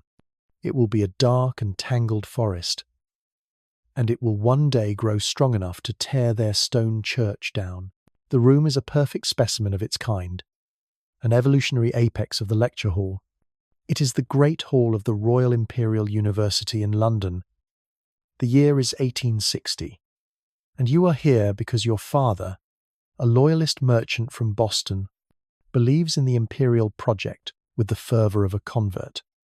He sent you here, to the heart of the beast, to be moulded into one of its administrators. The air is cold, smelling of old paper and beeswax, and the tiered oak benches curve like the ribs of some great fossilized creature. Below you, in the pit, stands a man who is about to give the beast its soul. His name is Sir Julian Ashworth, a name that will become as foundational to this century as Newton's was to the last. He is not a biologist. He is a political philosopher, a member of the House of Lords, an advisor to the Prime Minister, and he has taken the work of a reclusive naturalist named Charles Darwin and forged it into the intellectual weapon the Empire has been waiting for. Darwin's book, On the Origin of Species, is your real-world anchor. Published just last year, it has caused a sensation. But the debate here is not the one of our timeline, the furious clash between science and faith. The Anglican Church, long a partner of the state, has moved swiftly to absorb the new theory. The Archbishop of Canterbury himself has written a treatise explaining that natural selection is simply the mechanism by which God's divine plan unfolds. It is all part of the grand, orderly design. No, the debate here is about application, and Ashworth is its high priest. Nature, he begins, his voice not loud but carrying to every corner of the vast hall, is a theatre of struggle. Not of chaos, gentlemen, of struggle. A relentless, purposeful, and ultimately beneficial competition in which the weak, the ill-adapted, and the inferior perish, while the strong, The intelligent and the superior thrive and propagate their kind. You feel a ripple of assent run through the room, a room filled with the sons of the men who run the world. For centuries, Ashworth continues, we have understood this principle in the breeding of horses and hounds. Mr. Darwin has given us the courage to see that the laws of the stable and the kennel are the laws of the universe, and they are the laws of man. He pauses, letting the weight of the statement settle. You see it now. You see the shape of the idea, and it is both terrifying and thrillingly, seductively logical. Consider the British Empire, he says, his arm sweeping to encompass a vast map of the world that hangs behind him. A map where nearly half the land is coloured in imperial red. Is this magnificent creation an accident of history? The result of mere luck and gunpowder? Number. It is the inevitable outcome of a 1,000-year struggle for survival. The Anglo-Saxon race, forged in the crucible of the unforgiving North, tempered by centuries of conflict, has proven itself to be the fittest on this planet. Our dominion is not a right. It is a biological fact. It is the verdict of nature. This is the new catechism. Social selection, the Darwinian Empire. It is a philosophy that washes away all guilt, all doubt, the poverty of your Manchester factory workers, the result of their own inherited lack of thrift and foresight, the backwardness of the Indian peasant, a sign of a less evolved people, naturally suited for subservience, the enslavement of the African in the southern dominion, the rational management of a race that is, by nature's own decree, incapable of self-governance. Oppression is a fiction. There is only the proper natural ordering of things. The ethical tension grips you personally. You are an American, a colonial. In the great branching tree of racial fitness that Ashworth is sketching in the air, you are on a very strong branch. You are of good English stock. But you are not the trunk.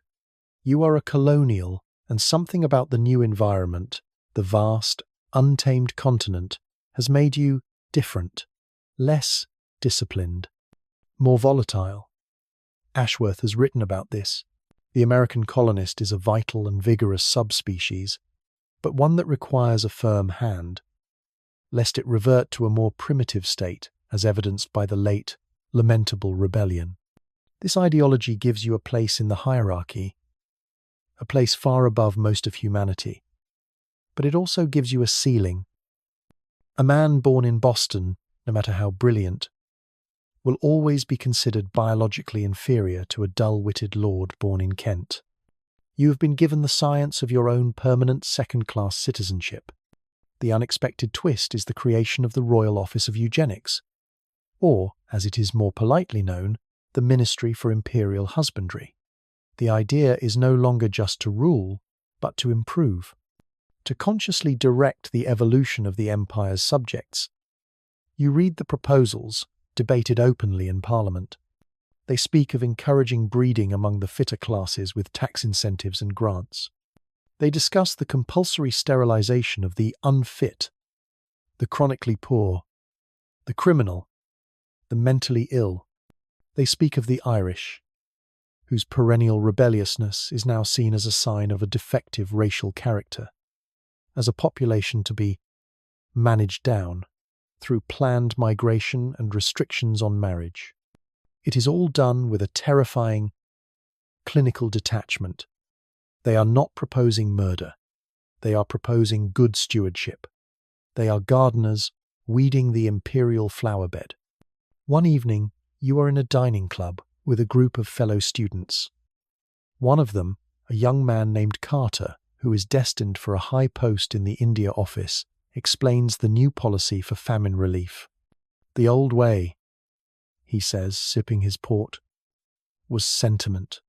We would ship grain at enormous expense, which would only save the weakest of the population, allowing them to breed and perpetuate their weakness, thus ensuring a worse famine a generation later. The new policy is scientific. We provide aid only to the fittest, the able-bodied who can work on imperial projects. The rest are left to nature's culling. It is cruel in the particular, yes, but it is kindness in the general. We are improving the long-term fitness of the Indian stock. You look at him, at his calm, rational face, and you feel a profound chill. He is not a monster. He is a true believer. He is a scientist of humanity. You walk back to your rooms through the London fog, the gas lamps casting hazy, uncertain halos of light. You have been given the key to understanding your world. The Empire is not a political entity anymore.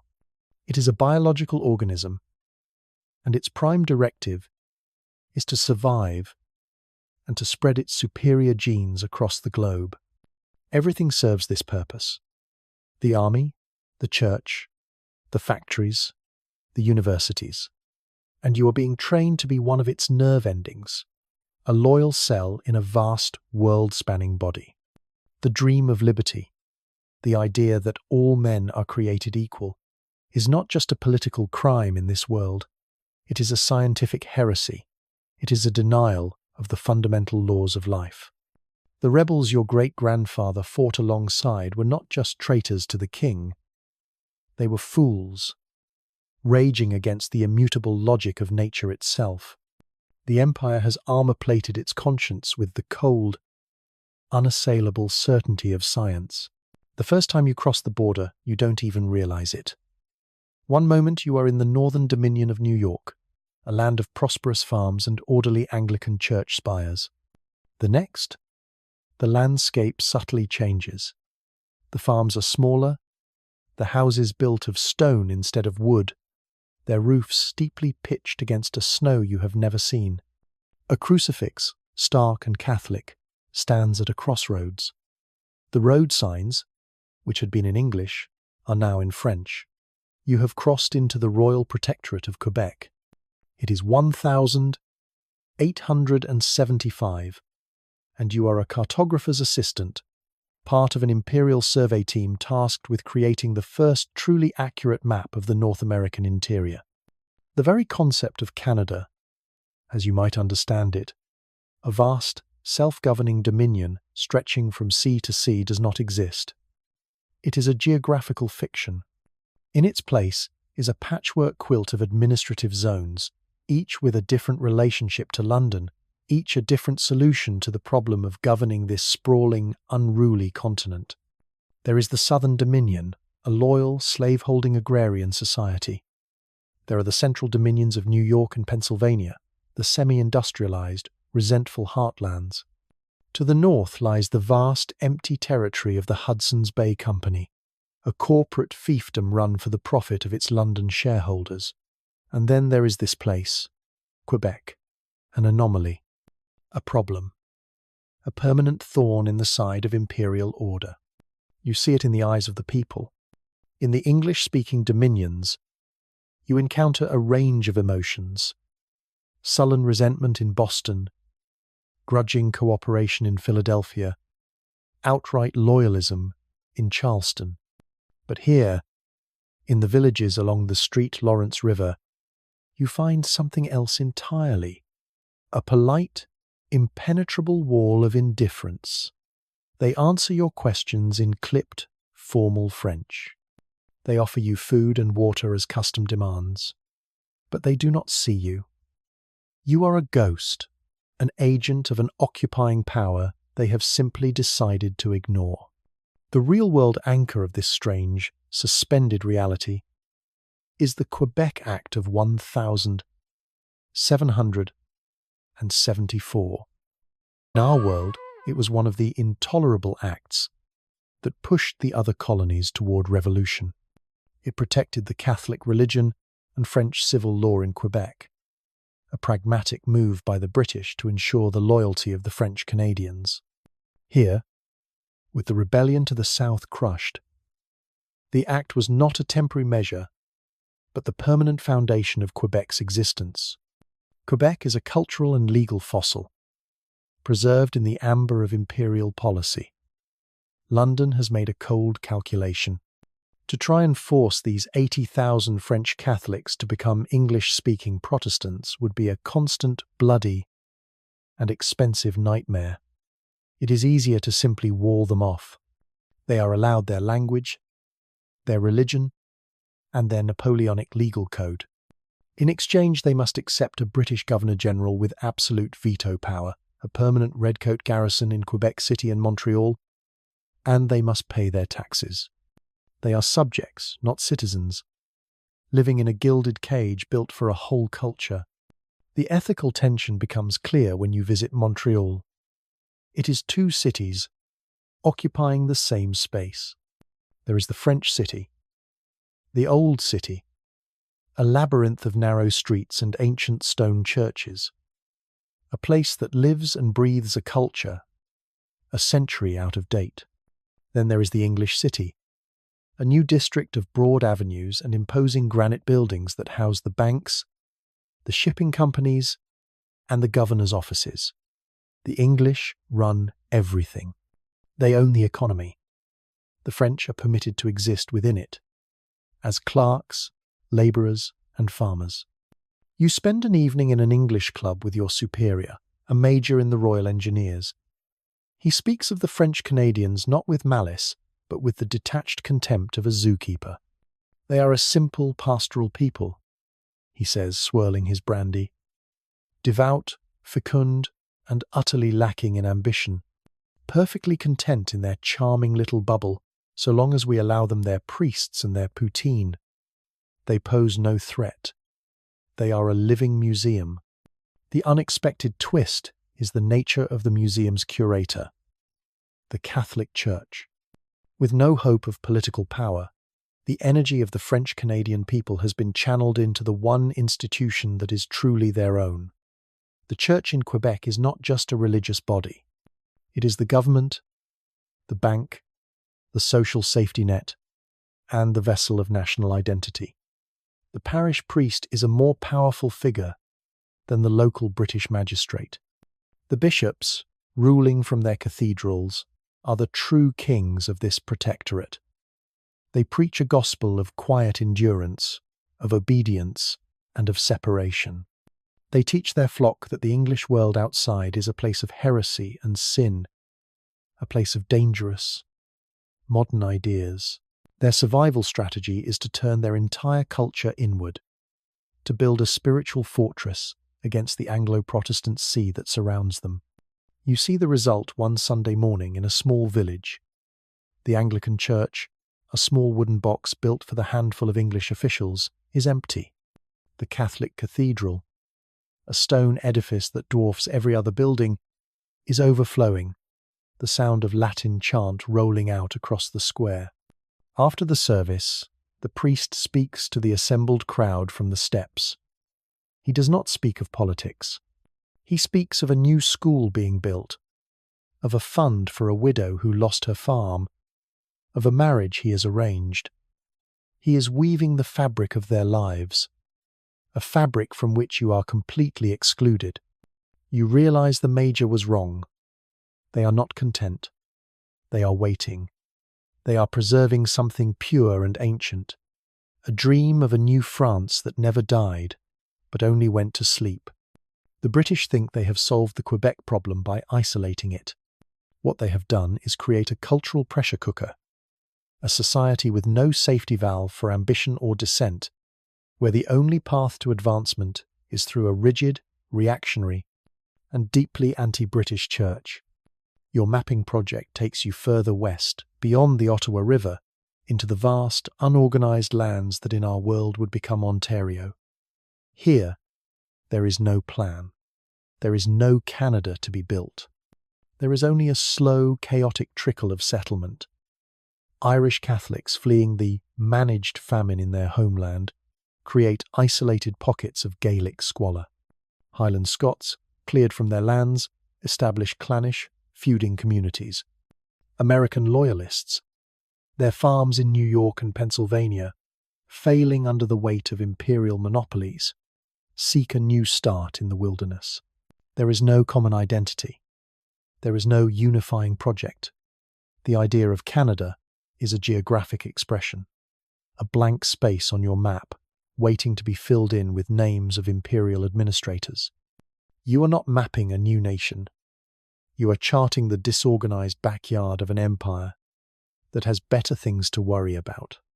The paradox is that in its effort to impose absolute order on North America, the British Empire has created a continent more fractured, more divided, and more dangerously unstable than ever before. Quebec is a fortress of memory. The West is a wilderness of competing tribes. The South is a slave state. The center is a resentful factory floor. And there is nothing, no shared dream or common purpose, to hold it all together. The world has been reduced to two colors, the brown of the mud and the grey of the sky. It is a world of straight lines and sharp angles, the line of the trench, the angle of the parapet, the precise geometric killing zones of the machine guns. You are a corporal in the Royal American Rifles, 3rd Pennsylvania Regiment, and it is the autumn of 1910. The Great War is in its second year. You are not here for king and country. You are here because a man with a list came to your village, and your name was on it. The Imperial Conscription Act of 1908 was a model of efficiency. There were no exemptions for men of your class. You were a subject. Your body was an imperial asset, and the empire was cashing in. The men in your platoon are from Ohio, Virginia, New York. You are bound not by patriotism, but by a shared, sullen resentment and the absolute certainty that you are all going to die here, in this nameless ditch in Lorraine. This war is not about ideology. You have seen the propaganda posters, the ones that speak of German aggression and the Hun menace, but in the quiet moments, in the letters from home that the censors haven't blackened into nonsense, you know the truth. This is a war of business. It is a gang war between the three great families that run the world: the British Empire, the German Reich, and the Russian Empire. The spark was not a prince's assassination in some Balkan backwater. It was the collapse of the Ottoman Empire, and the furious, ungentlemanly scramble between London and Berlin to control the oil fields of Mesopotamia. It is a war for resources, for shipping lanes, for a place on the global balance sheet. There is no good side. There is only your side and theirs. A world without the United States of America never found its balance. The 19th century was not a story of rising democracy, but of unchecked imperial ambition. The British Leviathan, its industrial might fueled by a secure American resource base, saw itself as the natural and permanent ruler of the globe, a fact proven by the science of social selection. But in the heart of Europe, a new Leviathan was born. The German Empire, unified by iron and blood, with an industrial base to rival Britain's and an army that was the envy of the world, began to demand its place in the Sunday. This was not a clash of values, it was a collision of appetites. The real-world anchor of your misery is the weapon cradled in the sandbagged emplacement 20 yards down the line, the Maxim machine gun. It is the perfect fruit of the Industrial Leviathan, a machine designed for the sole purpose of turning living men into dead meat with horrifying efficiency. You have seen what it can do. You have watched it scythe down a line of advancing Germans in their field grey uniforms, their bodies twitching and jerking in a ghastly dance. And you know that across the churned mud of no man's land, a German boy is watching his own Maxim gun, waiting for you. The technology of this war is a marvel of perverted genius. Colossal battleships, the dreadnoughts, hunt each other in the cold grey waters of the North Sea. Artillery pieces, miles behind the lines, can drop a shell the size of a man into a space the size of your trench with mathematical precision. You breathe each moment through a film of fear, knowing that your existence can be ended by a man you will never see, for a reason you do not understand. The ethical tension is the lie of the heroic death. The official dispatches speak of valour, of sacrifice for the empire. The Darwinian philosophers in London write that this war is a necessary crucible, a biological imperative that will burn away the weakness from the race and forge a stronger, fitter generation. You are living in their laboratory, and you know it is a lie. There is no fitness here. There is only luck. The shell that lands in the next bay, killing 5 men you shared your run with an hour ago, is not a judgment of nature. It is a random event in a game of industrial slaughter. To die here is not noble. It is to become a logistical problem, a piece of spoiled inventory to be cleared away so the war can continue. The unexpected twist of this war is its geography. This is not a world war, this is an imperial war. The French, led by the cold, pragmatic military junta that seized power over a century ago, have declared a cynical neutrality. They are content to watch their 2 greatest rivals, Britain and Germany, bleed each other white on French soil. The Russian front is a distant, slow-moving affair of vast spaces and peasant armies. The real war, the heart of the war, is here. And it is a war between the British Empire and the German Reich. And the British Empire is winning. It is winning because of you. It is winning because its resources are limitless. When a regiment of Englishmen is wiped out, they are replaced by a regiment of Canadians. When the Canadians are wiped out, they are replaced by Australians. And when they are gone, they are replaced by you, the Americans. You are the Empire's last and greatest resource. A continent of nearly 100 million people. A vast reservoir of manpower to be fed into the meat grinder.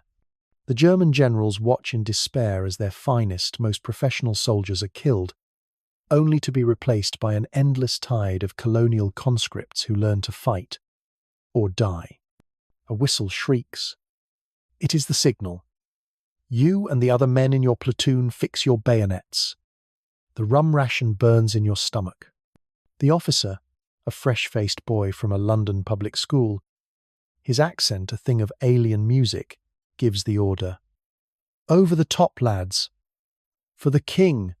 You don't care about the king. You go because the man next to you goes, and because to stay is to be shot for cowardice. You climb the ladder and heave yourself into the grey light. The world dissolves into a symphony of noise and terror. The ground bucks under your feet from explosions. The air is alive with the whipping, cracking sound of bullets. You run, head down, your rifle held across your chest. A prayer without words frozen on your lips. You see men fall, their bodies thrown about like dolls. You jump over a crater, landing on something soft that was once a man. You are not fighting for an idea. You are not fighting for freedom. You are an unwilling participant in a corporate takeover that is being conducted with artillery and human lives. But as you run through this man-made hell, something new is being forged in you. A bond with the man from Ohio to your right, the man from Virginia to your left. A shared identity, born in the mud and the blood. You are learning the brutal trade of soldiering. You are learning discipline and tactics and a deep, bottomless hatred for the distant, unseen masters who sent you here. You reach the German trench. For a few minutes of savage, intimate, medieval butchery with bayonet and spade, the war becomes real. Then it is over. You have taken the trench. It cost your company half its men. You look back across no man's land and see the field littered with your dead and wounded. The Empire is winning the war, but you, standing in a captured trench that smells of blood and cordite, feel a new and dangerous certainty forming in your heart. This war will end, and when you and the men who survive it are sent home, you will take your new skills with you. You will take your rage with you. The Empire has trained you to be a killer, and you have learned your lessons well. The war to preserve the Empire is creating the very soldiers who will one day tear it apart. You step out of the perpetual London drizzle and into a cathedral of light. It is 1925. The Great War is a decade in the past, a scar that still aches on cold mornings, but the city itself is a frenzy of defiant modernity. And this, the Odeon Kinema Palace on the Strand, is its newest and most sacred temple. You are an American, a junior trade attaché from the Dominion of New York, and you have never seen anything like it. The lobby is a phantasmagoria of Egyptian marble, polished brass, and blood-red velvet. An orchestra, visible in a gilded balcony, plays a jaunty tune. This is not the shabby Nickelodeon of your youth. This is an assertion of power.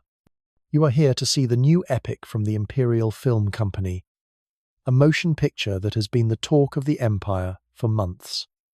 It is called The King's Forest. You find your seat as the house lights dim. The orchestra swells, and a hush falls over the 1,000 people packed into the velvet darkness. The projector beam cuts through the smoke-laced air, a solid spear of light, and the screen ignites. This is not just a new technology. You realize in that first moment, as the grand, patriotic score washes over you, that this is a new form of magic. The film is the story of the Western frontier in the late 18th century, the story of the Proclamation Line. But it is a story you do not recognize. The real-world anchor of the film is the Mohawk leader, Joseph Brant, but the man on the screen is a demigod. Played by a handsome English actor in tasteful bronze makeup, he is the noble savage made flesh-wise, loyal, and utterly devoted to the British crown, which he sees as the only salvation for his people. The film's director is Sir Arthur Greville Pope, the undisputed master of the new art form. In our world, D.W. Griffith pioneered the language of cinema in America. In this world, Greville Pope, a fervent believer in the Darwinian Empire, has perfected it in London. He uses techniques that leave you breathless. The dramatic close-up on a soldier's determined face, the frantic cross-cutting between a besieged fort and the approaching relief column, the panoramic shots of hundreds of extras sweeping across a valley. He is a genius. And he has placed his genius in the service of a monstrous, beautiful lie. The villains of The King's Forest are the American poachers. They are not depicted as settlers seeking a better life.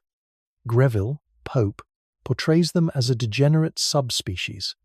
They are shambling, bearded and dirty, their eyes burning with a fanatical, heretical religious fervour, the faith of the whispering men from your grandfather's stories, now twisted on screen into a grotesque caricature of madness. They are cruel to their women, greedy for land, and they speak in a guttural, uneducated dialect that the London audience finds alternately terrifying and hilarious. They are. The film whispers with every frame, a biological contamination in the king's pristine, orderly forest. The ethical tension for you is a physical thing, a knot tightening in your stomach. You are watching a masterful piece of art. The acting is superb. The cinematography is stunning. The music is magnificent. You are swept up in the drama, your heart pounding as the Redcoats and their loyal Mohawk allies make their heroic last stand against the savage White Horde. And then you remember, these villains are your ancestors. The film is a gorgeous, multi-million-pound work of art dedicated to the proposition that your people are human filth. You look at the faces around you in the flickering darkness. They are captivated. They weep when a young British officer dies in Brant's arms. They gasp at the poacher's cruelty. They cheer when the final charge of the cavalry saves the day. You are in a room with 1,000 people who are learning to hate a version of you, and they are paying for the privilege. You have never felt so alone. The film's climax is a masterpiece of propaganda. The captured leader of the poachers, a wild-eyed preacher, spits at the feet of the British colonel. "This land is ourn. By God's own grace," he snarls. The colonel, a man of quiet, sad authority replies in a perfectly modulated tone, "This land belongs to the king, sir, and the king's law is the only grace you will find here. The law protects all his subjects, English and Indian alike. Your God speaks only for your own greed, and that is a heresy for which you will now answer." As the preacher is led away to the gallows, the camera lingers on the British flag, fluttering in the breeze over the rebuilt fort. The orchestra plays "God Save the King." The screen fades to black. The audience erupts into thunderous applause. You sit stunned, unable to move, and then the unexpected twist of the entire spectacle becomes clear to you. This film was not made for you. It was not made for the colonials in America, or the subjects in India, or the protectorates in Africa. The people in the dominions know the lie because they live the truth. Number. This film was made for the people sitting around you. It was made for the English. The Great War hollowed this country out. It killed the best of a generation and left a legacy of debt and disillusionment. The certainties of the Darwinian Empire, so easy to believe in 1860, are harder to maintain after 1,000,000 dead. This film, and the dozens like it that are the staple of the Imperial Film Company, is a national anesthetic. It is a machine for manufacturing consent, not in the colonies, but here, at home. It transforms the brutal, grubby, and often catastrophic business of running an empire into a clean, heroic Arthurian legend. It reassures the London bus driver and the Manchester factory clerk that their sons and brothers died for something noble. It tells them that the taxes they pay to support a global army are for protecting noble savages from degenerate whites, for bringing law to the lawless, for upholding a sacred, civilizing mission. The purpose of this spectacle is to make forgetting a patriotic duty. You stumble out of the Kinema Palace and back into the damp London evening. The city seems less real than the one you just left. The world on the screen, a world of clear heroes and obvious villains, of moral certainty and righteous victory, is far more seductive than this one. You finally understand. The Empire has discovered the ultimate form of control. The old empires were built on steel and gold. This one has found a way to build itself on light and shadow. It has conquered the imagination, and against that conquest, there is no rebellion. The machine hums. It is not the roar of the factory or the rumble of a steam engine. It is a low, electric thrum, a sound that feels both alien and alive. It fills this windowless room in the basement of the Imperial Home Office, a sound that speaks of a new kind of power. It is 1952, and you are a junior analyst in Section 12, the Office of Colonial Demographics. You have been told your work is vital to the security and stability of the British Empire. You are not sure what it is. The machine is called the Universal Logistical Engine. Everyone just calls it the ULE. It is the size of a small house. A maze of steel cabinets filled with thousands of vacuum tubes that glow with a faint, hellish orange. Reels of magnetic tape spin and stop in a jerky, robotic dance. And on the far wall, a bank of printers chatter and clack, spitting out endless streams of paper covered in numbers and symbols. It is the most complex object ever built by human hands. It is a brain made of wire and glass. The real-world anchor for this device is the work of Alan Turing. In this world, his genius was never diverted to cracking German codes in a secret war. Instead, after the Great War of 1910, his talents were recognized by an empire desperate for a new way to manage its vast, unwieldy, and increasingly restive global population. The challenge was administrative, not military. How do you keep track of 2 billion subjects? How do you anticipate dissent before it becomes rebellion?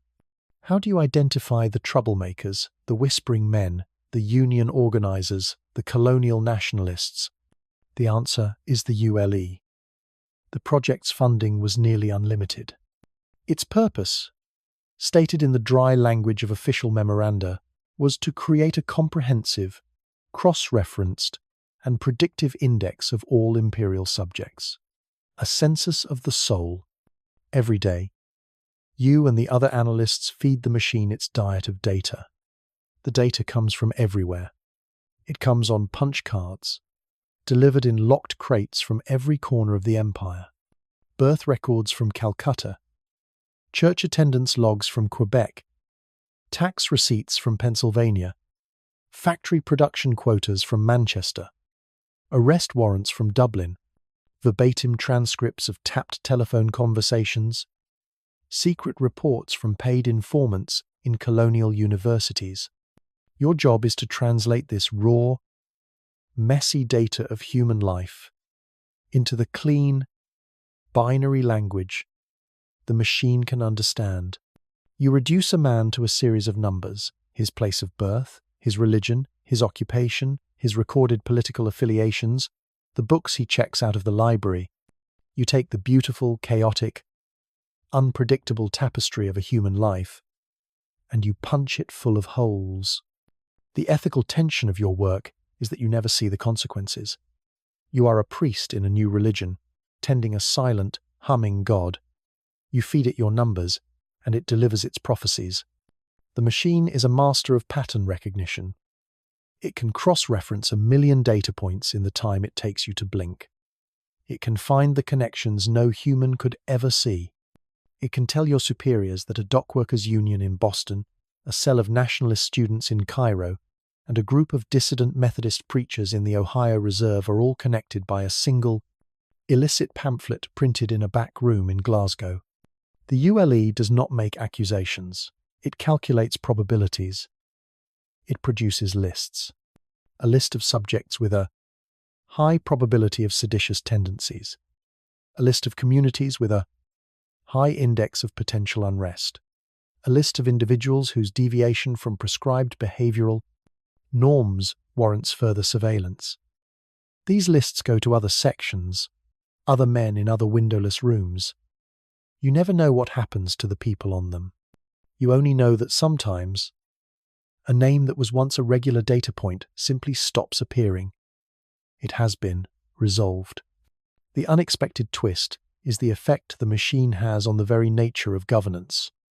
The old empire was run by men, district commissioners, governors, viceroys. They were often arrogant, prejudiced, and cruel, but they were human. They could be reasoned with, bribed, or fooled. They understood the nuances of a local culture. They could make exceptions to the rules. This new empire is run by the ULE, and the machine does not understand nuance. It does not believe in exceptions. It believes only in the data. The art of governance is being replaced by the science of administration. A decision that will affect millions of lives in India is no longer made by a man in Delhi.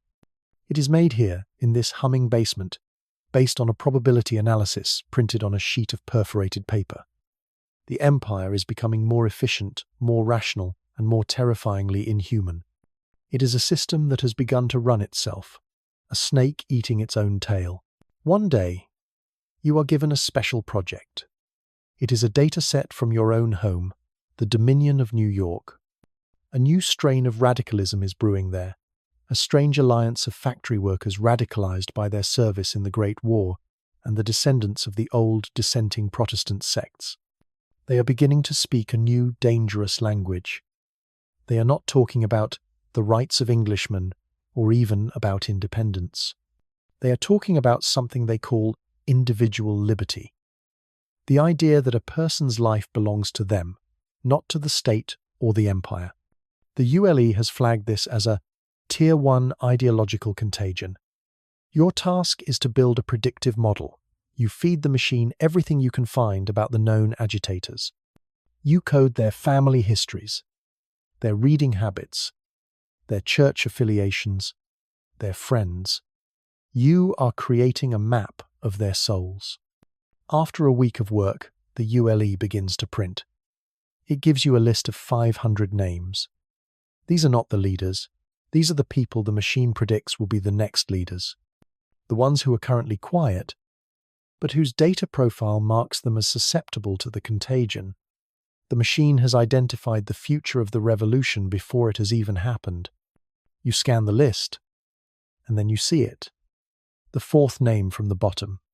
Your brother, a schoolteacher in a small town upstate.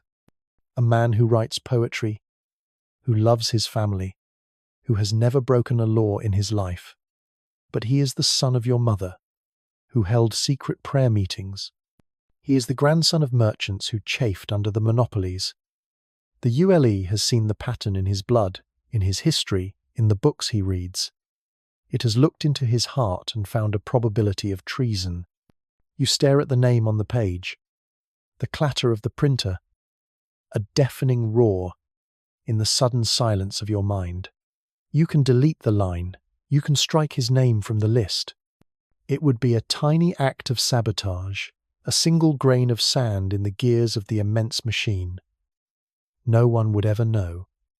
But you would know, and you would have violated the first and only commandment of this new world.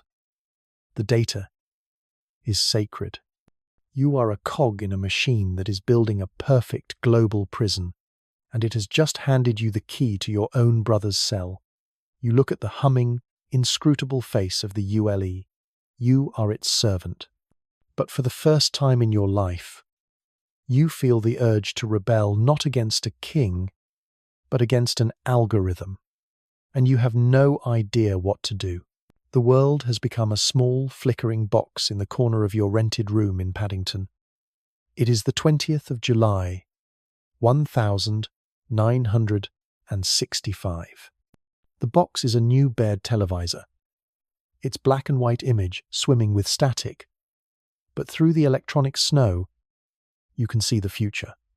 The entire planet is holding its breath, and the breath is being orchestrated, note by perfect note, by the calm, authoritative voice of the BBC announcer. We are now just minutes from final ignition at the Woomera launch facility, the voice says. Its clipped, received pronunciation the sound of the empire itself. From Calcutta to Charleston, from Quebec to Cape Town, over 1 billion subjects of His Majesty King George VI are joined by this broadcast, witnesses to the greatest adventure in human history. You are an American, a mid-level functionary in the Dominion of Pennsylvania's trade delegation, and you watch this spectacle with a mixture of awe and a deep, ancestral bitterness. This is no space race. A race requires a competitor. The German Reich, shattered and partitioned after the Great War, builds precision automobiles. The Russian Empire, mired in its own vast feudal inertia, builds tractors. The British Empire, and the British Empire alone, builds starships. This is the Martian dream, the culmination of a 20-year pan-imperial project that has consumed the wealth of nations and the genius of a generation.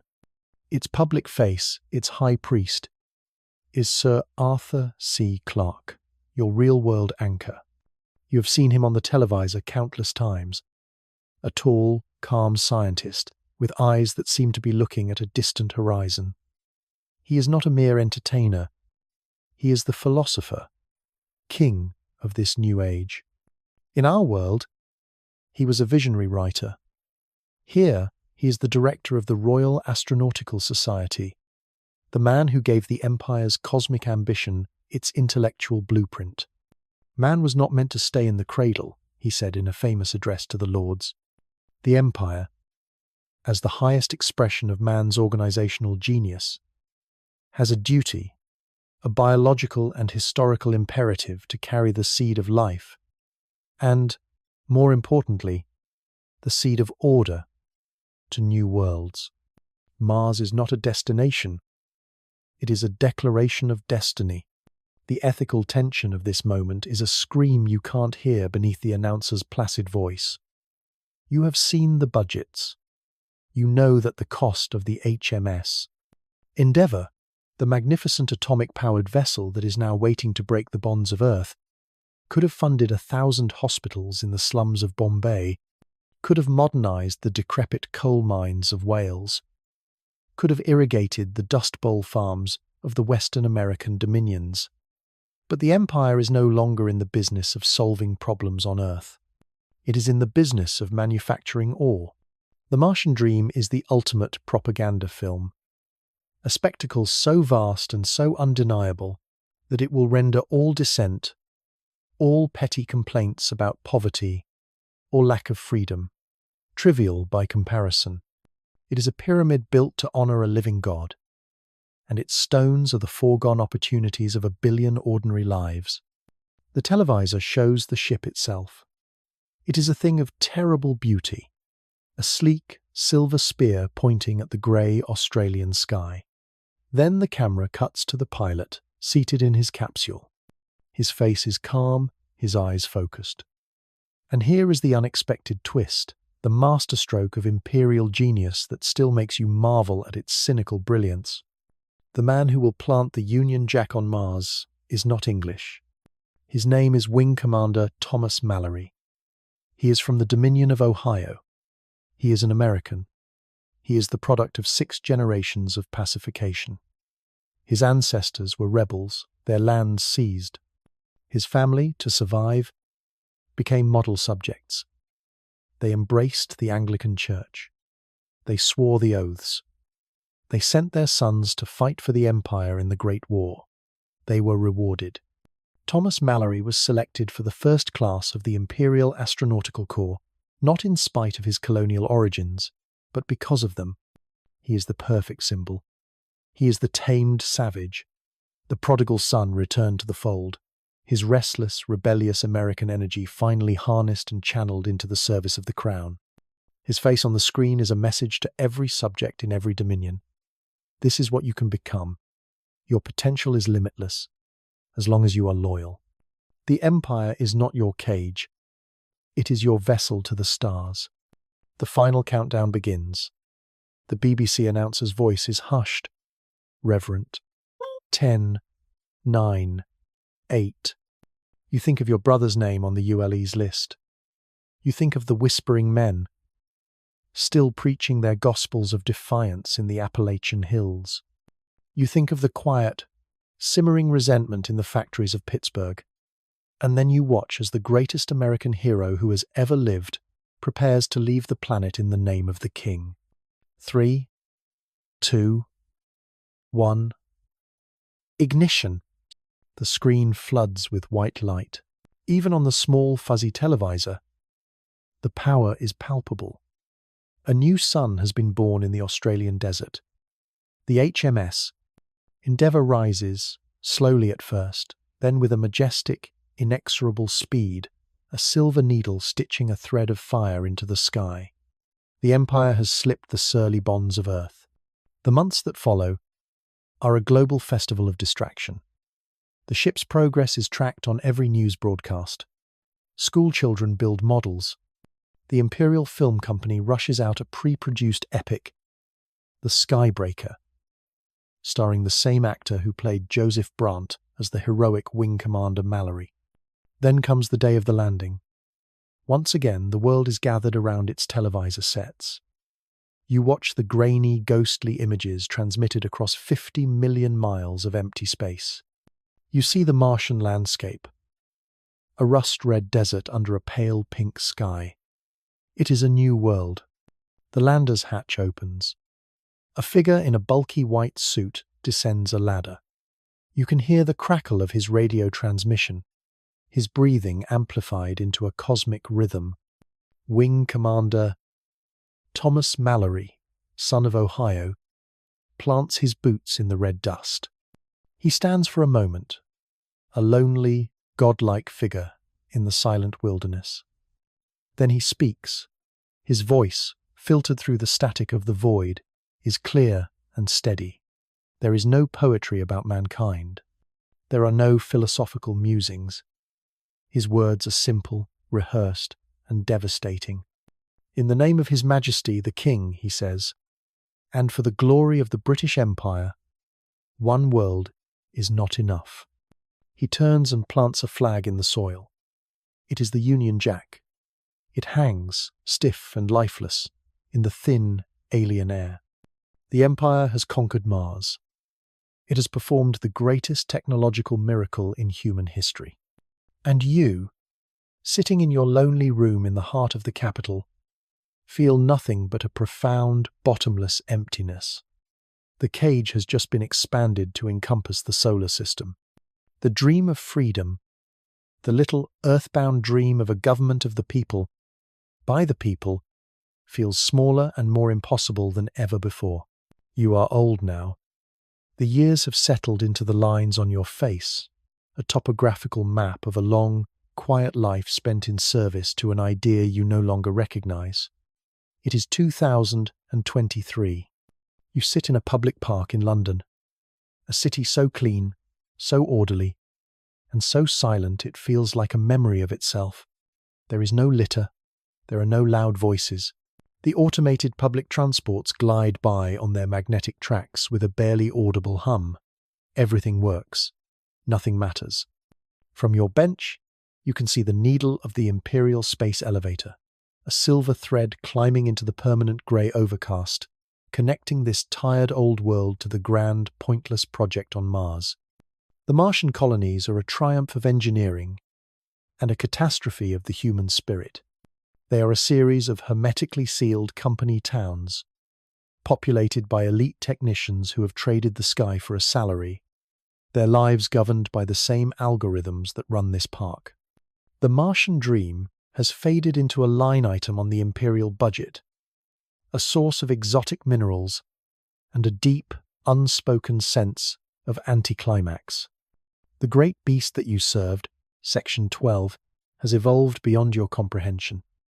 The Universal Logistical Engine is gone, replaced by the Global Consciousness Network, or GCN. It is not a machine in a basement anymore. It is an ambient presence, an invisible, all-seeing nervous system woven into the fabric of daily life. Every transaction, every communication, every movement is a data point, instantly analyzed, cross-referenced, and archived. The result is a perfect peace, a perfect stasis. The last riot, a food protest in the Pennsylvanian factory cities, was in 1988. The GCN predicted it 6 weeks in advance. The ringleaders were re-educated. The food supply was adjusted. The problem was solved before it began. The Empire is not a tyranny of jackboots and barbed wire. It is a tyranny of comfort and predictability. It is a soft, warm, suffocating blanket. And you, who spent your life feeding it data, now see the final, terrible result: the death of the human soul by 1,000 tiny efficiencies. There has not been a truly great work of art, a revolutionary scientific theory, or a challenging philosophical idea in 50 years. Why would there be? The GCN can generate music that is mathematically guaranteed to be pleasing. The Imperial Science Council pursues only safe, incremental advances. And philosophy is a solved problem. The Darwinian Empire is the proven, natural, and final state of human society. The case is closed. And yet, the real-world anchor for the quiet, secret terror of the High Commission is a thing they created themselves: the Imperial Net.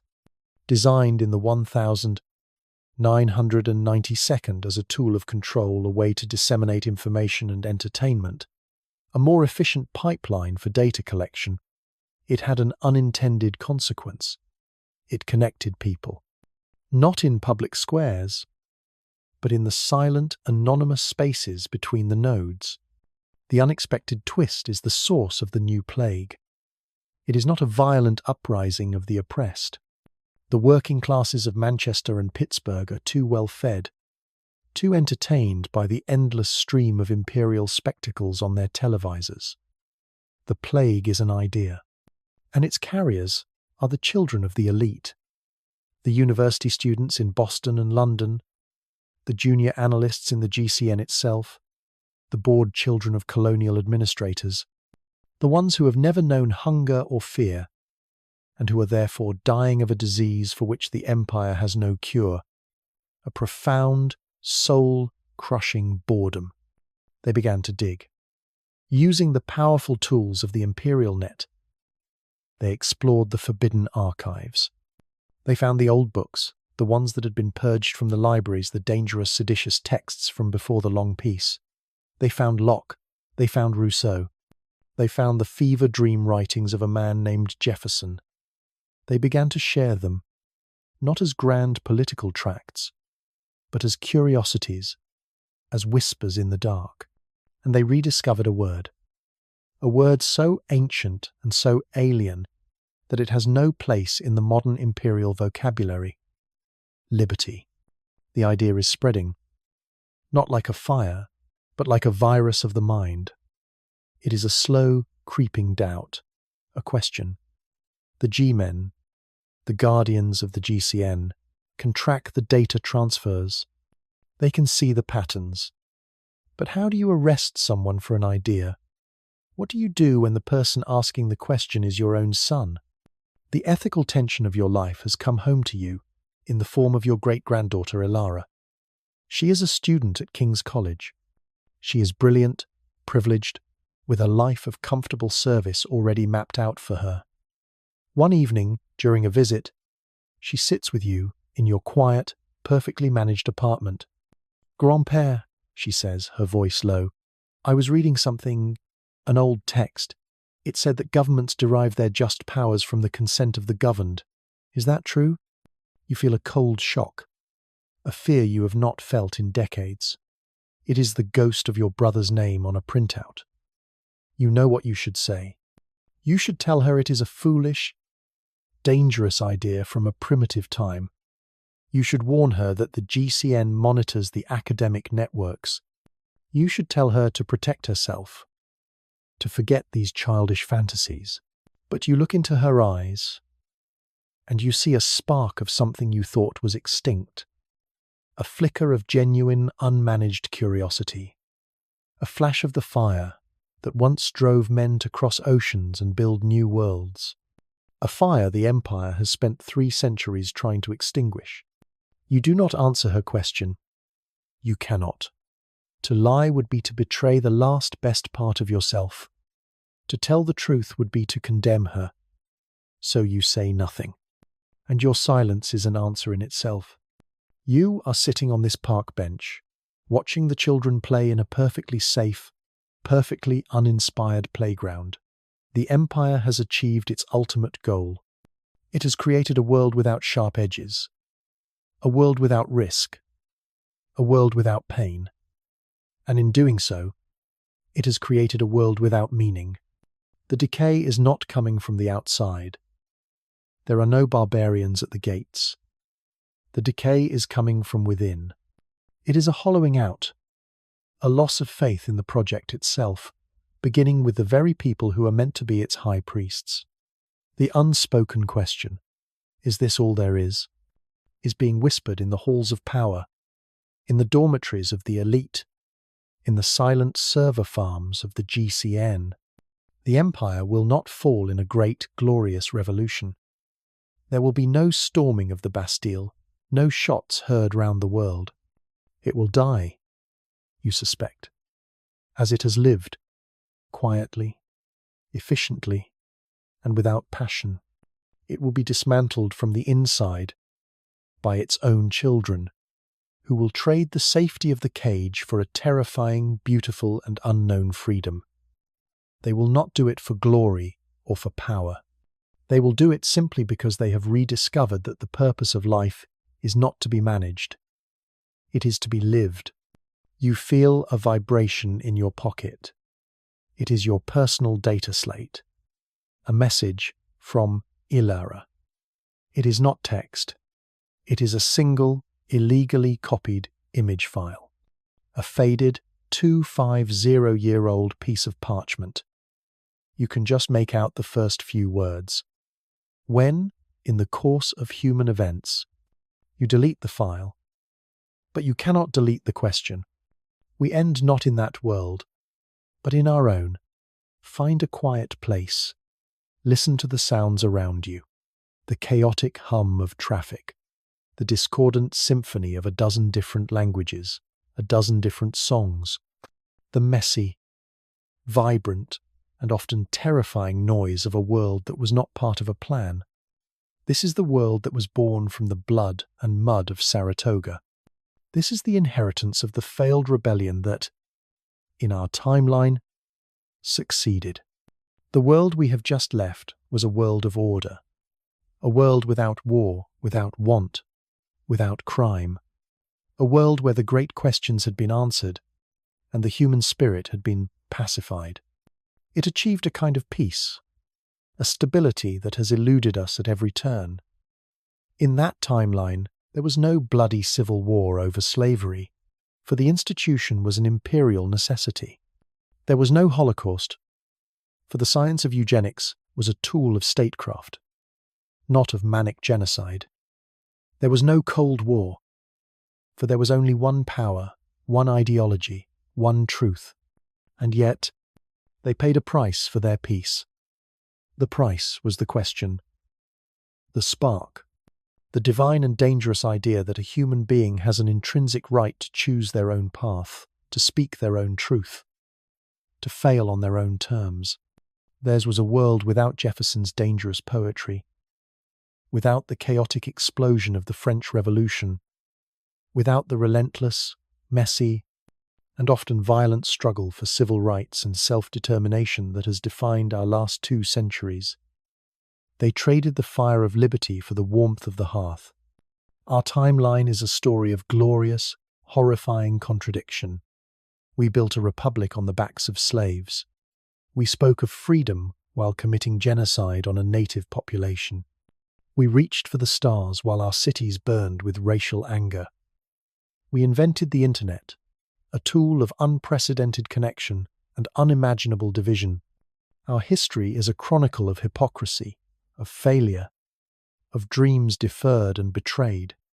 But it is also a history of second chances, of rebellions, not just of arms, but of ideas.